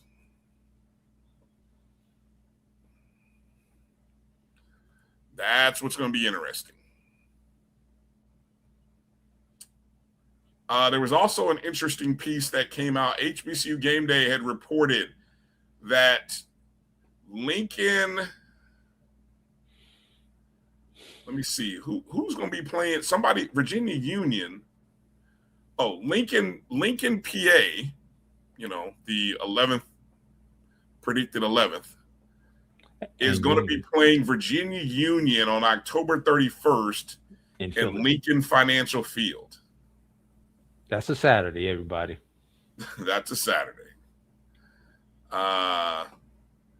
If I recall, didn't Virginia Union put 70 on Lincoln last year? I don't know if last year, but they run one up of the those score. years. One of those years. So, all right. Well, that's kind of a look at the CI. Oh, Philly's mayor is a Lincoln grad. Okay, well, that does explain a lot. All right. A lot of, we've talked a lot about SWAC media days. Well, we haven't per se, you and I, but we were there. We talked about it. Give me a takeaway or two from SWAC media day, Drew. Last year, all the attention was on Vic for obvious reasons at SWAC. You said SWAC or BAC? SWAC. Let's recap SWAC. We'll talk about MAC here in a second. That's all right. Yeah, my bad. That's all right, SWAC. You're ahead of me. That's all right. BAC media days. SWAC media days, Drew. Stay with me. I know it's getting late. Stay with me. We're trying to get to the close, Drew. SWAC. We're trying to get to the close. SWAC media day. Just give me one takeaway, one good takeaway that you got. I'm not going to ask you to go deep into the woods. I'm going to give a comment. First of all, Zach, where was you at, man? I didn't see you for the first time since I've been there. I didn't see you there, Zach. Zach McKinnell, Blue Blood. He wasn't there. That's right. Yeah. So we'll throw that one out there. Great seeing all the guys together, especially from the Black College Sports Network. It's although there were more media members there, Brian. 287.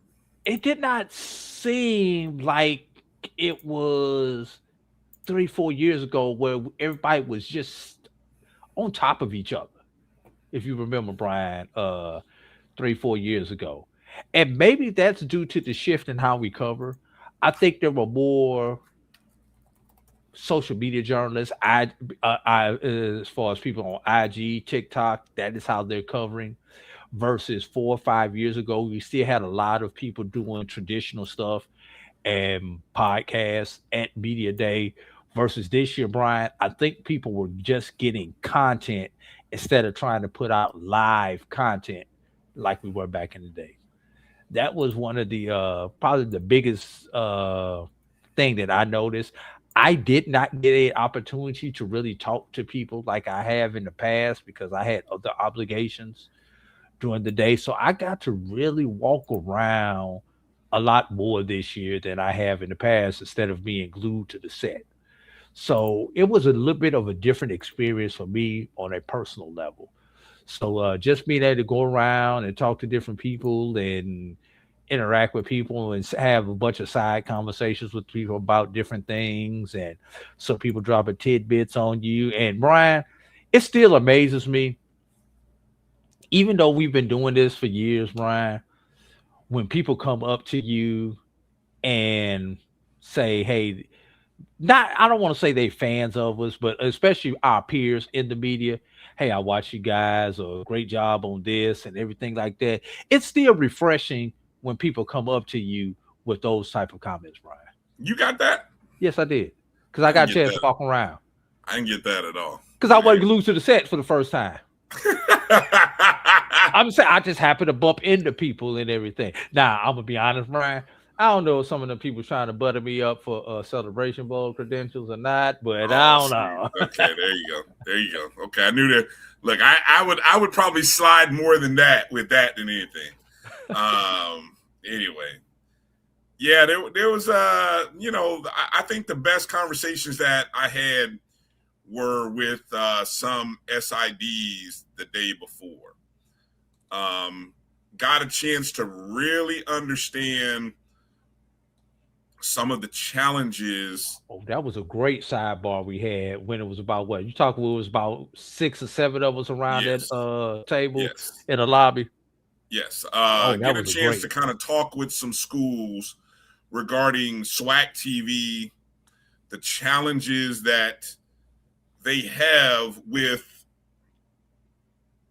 being able to produce the broadcast that so many of you guys want to see. And to a common theme, I think the relationship that I'm always trumpeting about, hey, this relationship between the schools and the communications and the mass comm departments and that why don't we use that and why isn't that better? I learned that I may have to back up on my expectation or my pressure about that, because even though the opportunity is there, the schools and those mass comm departments, I don't want to go so far as say they're not seeing the athletic department as saying, hey, we have this great entity in our own backyard. We should be working with them. Look, the athletic department needs bodies. They need people to help. They need willing workers. The schools, though, what is their focus? Is it simply just teaching to teach? Or are they teaching to give and help these students get jobs in the industry and build their resume? And if it is the latter, then you got to be utilizing the school. You got to be going to the athletic departments and utilizing them and saying, well, what do our students need to know? Like, you could teach them 15 different things, but damn, if they're never going to use it, what are you teaching them? In theory, you should learn the basics in the classroom, and the athletic department should be the lab. If you remember taking those kind of classes, Ryan, yes, you had to take the biology class, and then you had to take the biology lab. Yes, in theory, that's how it should work, but in practicality, Brian, it does not work like that on most campuses. That's crazy. And there are a lot of logistical challenges to that. One other thing, Brian, you talked about SWAC Media Day. The one thing that I enjoy uh, about SWAC Media Day that I had uh, the night Tuesday night, just hanging around all the coaches, all the different media members. I was at a different session, not session, but I was in a different area after we came back from dinner, Brian, and just hanging out with those guys and guys who are going to go to war against each other in a few weeks. Just out there, hair down, just relaxing, talking trash, talking some of them talking the same problem, some of them talking about how you got this one from me that I was recruiting, just all that kind of stuff, and relationships. Some of them with the same issues with athletic directors, and there were some athletic directors out there too, and some coaches talk about where how great their relationship is with their athletic director, and from guys who had been at the D1 level, comparing D1 to what we do on the HBCU level, and guys who had come up from D2 and NAIA to where they are now. Just listening to all those stories, Brian, and those who came from non-HBCU schools to be coaching over here now, all those type of stories, just great. And I'll never repeat those stories that I was out there, but I got a lot of information, and I'm a part of this space, y'all. Yeah. And I was still able to pick up a lot of information. Hey, they were listening to those people. And when I say those people, there were a good 25 of us out there. Hey, and you say out there, y'all were outside. Yes. So, like, if you were one of those, let me just say this: if you were one of those TMZ reporters, you could have been sitting in a bush around the corner, picking up all kinds of info. True. You know what I'm saying? True. If you were that kind of journalist, right? If you were a scooper like that, you would have found out all kinds of tea. Exactly. I will say though, I was a little envious when I saw the special customized SWAC Woodford. What was it? The Woodford Reserve. You know what I'm talking about. You saw somebody that we know got their hands on a bottle. And I saw and I was like, ooh, not the Woodford Reserve, customized special edition by the SWAC. Oh, okay, SWAC, do it. I wouldn't be mad if the SWAC made that available for limited consumption for fans and other folks, but I know it looks. Membership has its privileges. Being a VIP means something. So, but anyway, I think there's a lot of work that has to be done from an operations standpoint at a lot of our schools, and so these strides that are being made, one step in front of the next, we're not taking leaps. It's literally one step in front of the other, literally. And that's why it moves slower, because it ain't a jump, it's a step. So just understand that, folks. Just understand that. All right, the predicted order of finish, any surprises there, Drew? Nah. Again, there's the looks a little funky. Although, put that one back up. Although personally, I think Alabama A&M is going to finish higher than 5th. You think Alabama A&M is going to finish higher than 5th? Yes.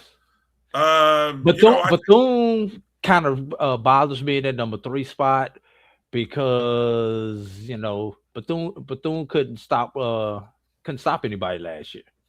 No.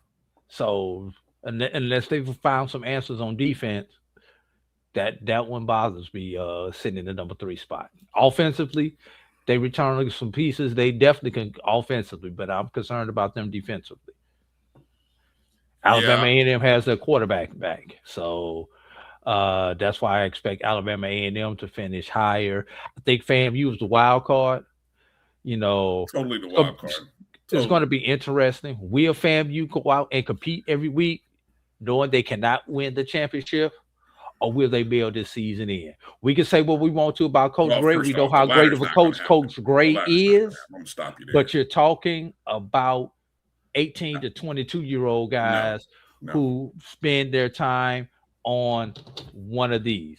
That's why I worry about Florida A&M. You can cancel that, Drew. I'm gonna correct you on that. That terminology, mailing it in, is not what's going to happen. We saw them mail it in last year, so no, they didn't mail it in. No, they didn't. No, they didn't mail it in. They didn't mail it. Drew, I'm telling you, I was there. I was there for every game. They didn't mail it in. They weren't coached up well. It wasn't. I'm telling you, facts over fiction, Drew. They were not coached up very well. All right, let's go to the other side.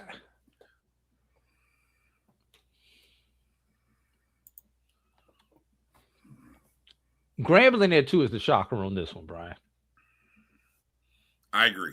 Grambling, I had a chance to talk to Coach Joseph, but Grambling's done the sum squad of 0 since Coach Joseph has been there. Didn't they finish 7-5 though last year?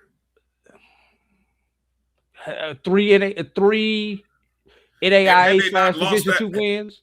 Which? No, I'm sorry, Brian. I can't give you credit for those. I'm sorry, I cannot. All right. Okay. Texas Southern won game from the conference championship last year. They came within 1 point of beating Prairie View in game 1. They beat Prairie View. That was a whole different season for Prairie View and for Texas Southern last year. Them at 4, not quite sure. Alcorn won their last 4 in a row, if I remember correctly, 4 or 5 in a row. They won until that Jackson State game. They lost the Jackson State game, which was the last game of the year. But prior to that, they had won 4 in a row. Correct. Southern. No one knows what to expect from Coach Falk. And given the success that we've seen in year 1 coaches, Brian, Coach Falk this year could be Deshaun Jackson from last year.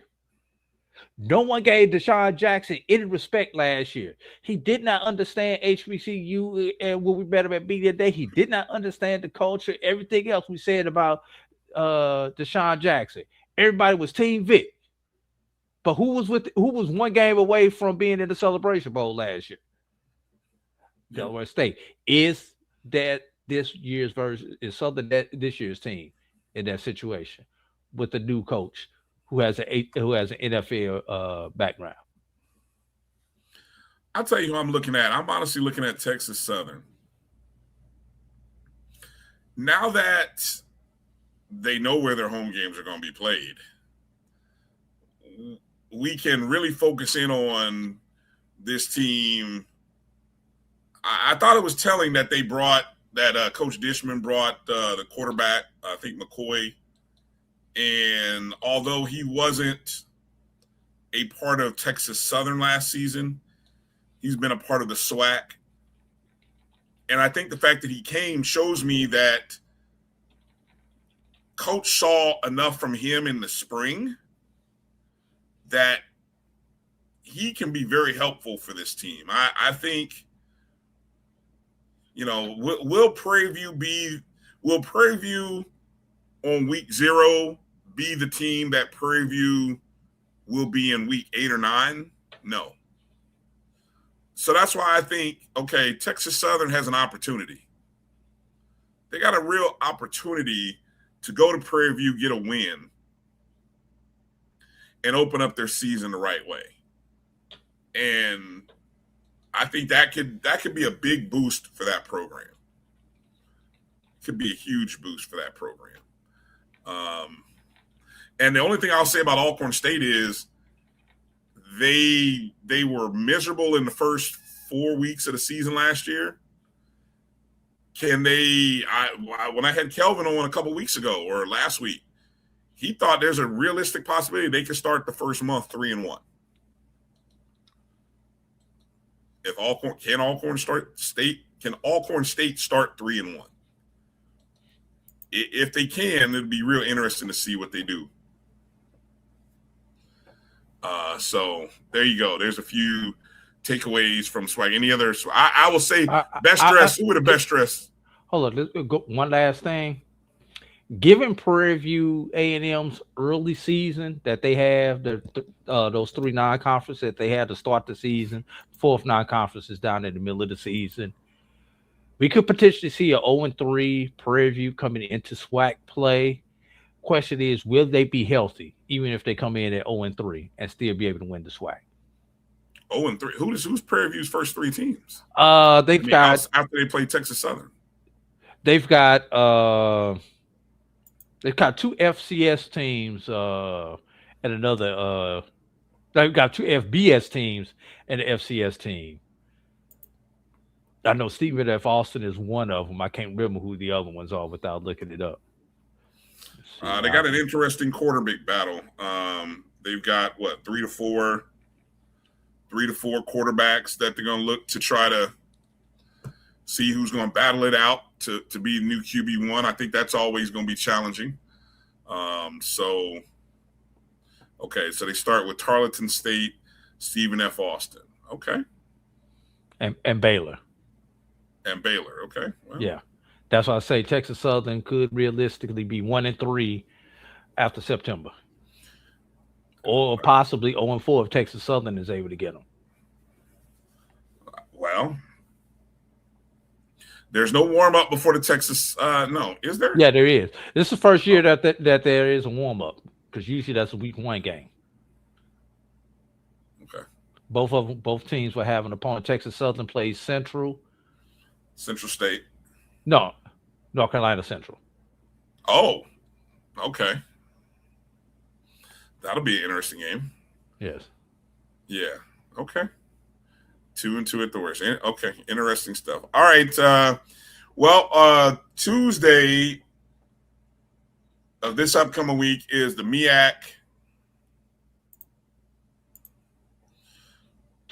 MEAC Football Media Day. You can watch it live on ESPN Plus beginning at noon.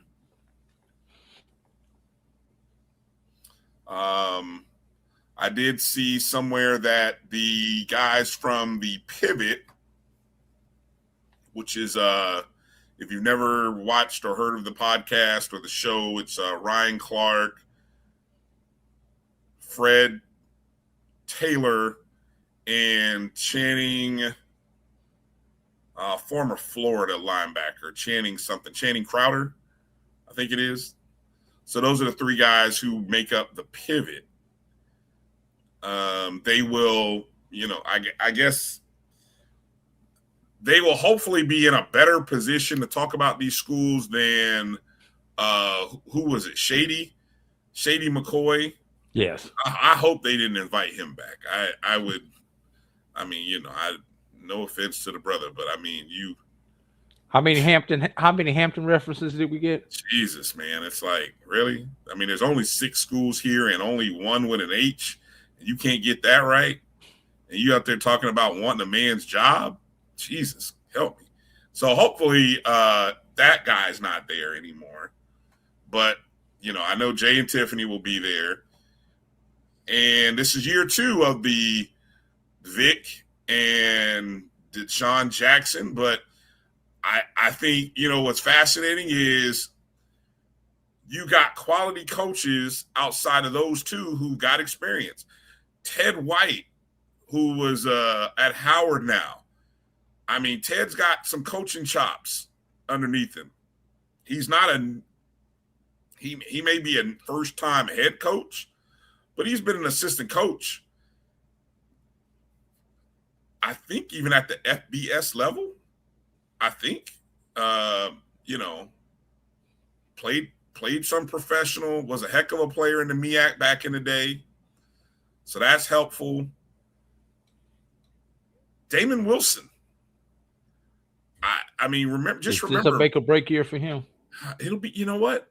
It's interesting because 4 or 5 years ago, he was the king of D2 football, right?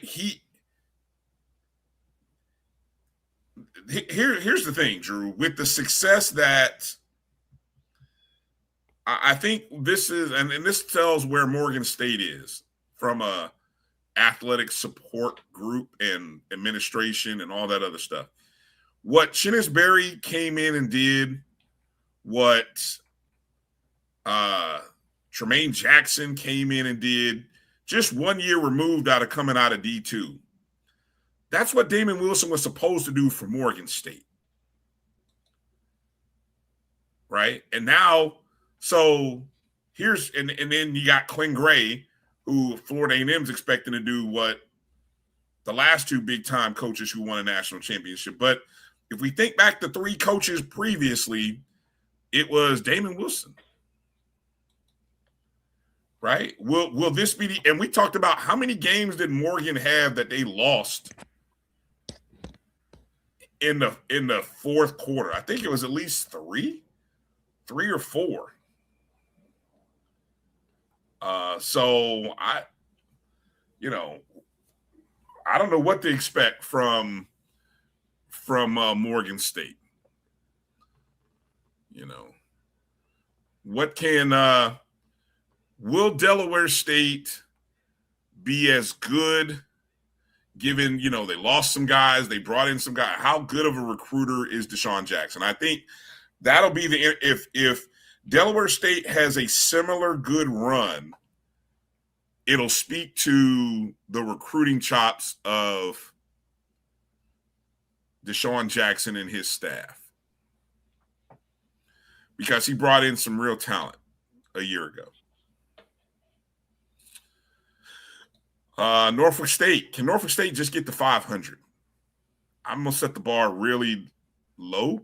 We haven't even done the over-unders yet, Drew, but if I told you 4.5 wins, would you take it over or under? I mean, obviously, you got to look at the schedule. Without looking at the schedule, I'm going to take the under. Yeah. And I think that's where I may set that number too, 4.5. I got to look at their schedule and see what the models say. But I'd be shocked if the models show more than 5 wins this year for Norfolk State. I'd be shocked if it shows more than 5. Can anybody beat South Carolina State this year in conference? 2 years in a row, unbeaten. Beat Chinnis Berry first loss in 5 years. Damn. That's a heck of a run. 5.5 years, because he's won. That's a heck of a run. He won his last 2 or 3 the first year and went through the last 2 seasons in the SIAC undefeated and 2 seasons in the MEAC undefeated. So 4 years of being undefeated 4 in plus conference play. 4.5 years. 4 full seasons of being undefeated in conference play. Yes. Wow. Across 2 divisions and 2 conferences. Jeez, that's a heck of a Does he have a seat? Does he have a jacket waiting for the Black College Hall of Fame already? Do you think there is a secret to look, I think at this point there is something that he is doing in his film study and preparation that really has to be examined. Like, he really seems to know these opponents really well. I mean, that you don't just out talent people like this to go unbeaten. I mean, sometimes luck catches you, Drew, right? Sometimes the ball just didn't bounce your way and the other team scooped and scored it. A tip ball for a pick six. A block kick turns into a tip. Some kind of luck prevents you from going unbeaten. They haven't been, I don't think they've been beaten by luck in these past 4 years, Drew. So you got to start to really examine this year and say, his preparation, and I hope that maybe people will ask these kind of questions as we get these conversations with Chinnis Berry. and don't miss me on this 1-0 stuff. Nah, man. Somebody asked the question, what is the preparation? Who is the, I mean, maybe he won't give away the sauce. Okay, but somebody still has to ask it. What's the preparation like of your opponent? Asking about luck, you being messy. Hey, both teams could have won that game before they actually won it, right? Before South Carolina State actually won that game. Exactly.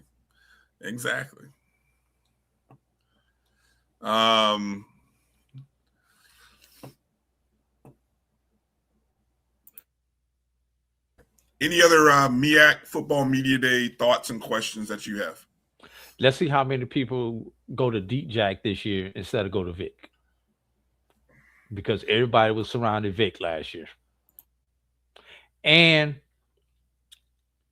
will people forget about Chennis? You know, he pointed out in the Celebration Bowl post-game presser. He keeps receipts on who talks to him throughout the season. And one last one.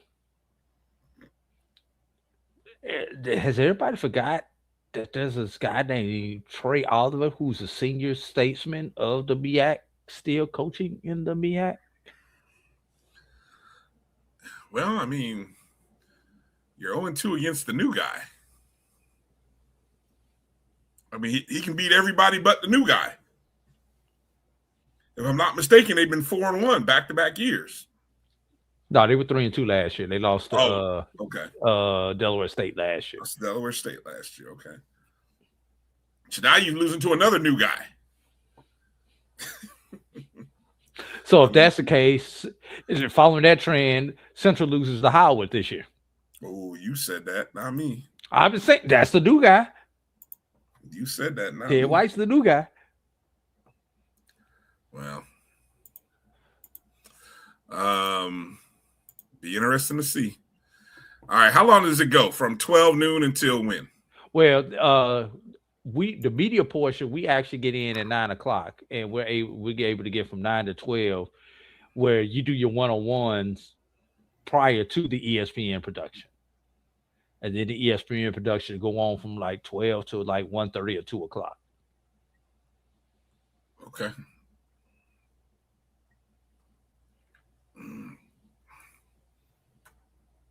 All right. Well, that means we'll be looking forward. I know Doc usually does something live. He'll probably stream something live. I'll be there with Doc. Okay. So Drew will be there with Doc. This is Tuesday. Yeah. So this is Tuesday. So again, MEAC Media Day is Tuesday. SIAC Media Day is Wednesday. The date for the MEAC Media Day is Tuesday, the 21st. Tuesday, July 21st. And Wednesday, July 22nd is the SIAC Media Day. All right. All right. Well, that's going to do it for our show. Long show. Went a little longer than we planned. But hopefully we kind of set it up for you. And we'll go from there. Again, thanks to Sly, the sports guy, and Jamie Walker. Check out the SIAC Sit Down on YouTube, Instagram at SIAC Sit Down. They're part of the HBCU Game Day Network. And you can make sure you're following them on YouTube, Instagram, and go from there.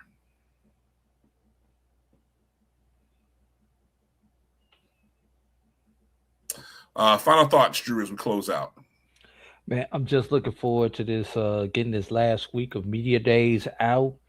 And then we get back into Lion season once again. Lion season will officially end once we give these preseason All-Americans and all that kind of stuff out, because it's all a lie. It's all the fantasy at this point in time. Now, that's not saying we don't hope that our team does wind up being number one, or our favorite player is offensive player of the year, first team wide receiver, all that good stuff. But we're looking into a crystal ball right now, Brian. So it's just fun just speculating right now. I'm going to look to see what we can gather from these two media days, and we'll kind of go from there. I got to do some post editing on some of our shows. Come to find out, the BCSN Pod Zone running into a few hiccups with one of our commercials, so I got to kind of do some more clipping of commercials, just some craziness going on. Thanks, Spotify. But I do want to encourage you guys that most of the shows from our network are available on the BCSN Pod Zone, everywhere that you download and listen to podcasts. Spotify, Amazon Music, iHeartRadio, Apple Podcast. That's BCSN Pod Zone. Go check us out if you would. Go check us out. And do me a favor, hit the like and subscribe button if you want to. We'd appreciate it. You can always donate to the show. You see the Cash App there on the screen, my JBN, my BCSN. Or if you're a member of the JBN online YouTube family, you can leave a super chat. You could leave a bucket in the collection plate is passed. Feel free to leave a cup of coffee. Just enough for a cup of coffee is all we ask. Any and all gifts are appreciated. So, Drew, safe travels to you and everybody heading up to Baltimore and then down to Macon. And I look forward to watching your guys' work. Make sure you guys stay locked in to the Black College Sports Network. You can see down at the bottom where you can find us on Facebook, Twitter, Instagram, and YouTube, all of those places. Thanks, everybody in the chat, for being a part of it. Great comments, great interaction by all of you guys. And we look forward to seeing you guys next week right here. Same time, same bat channel, right here on the Black College Sports Network. For AD Drew, I'm Brian Fulford. Thanks for watching tonight. Good night. God bless. Have a great week. We are out of here. Peace out. Travel light, everybody. We'll holler. You stay on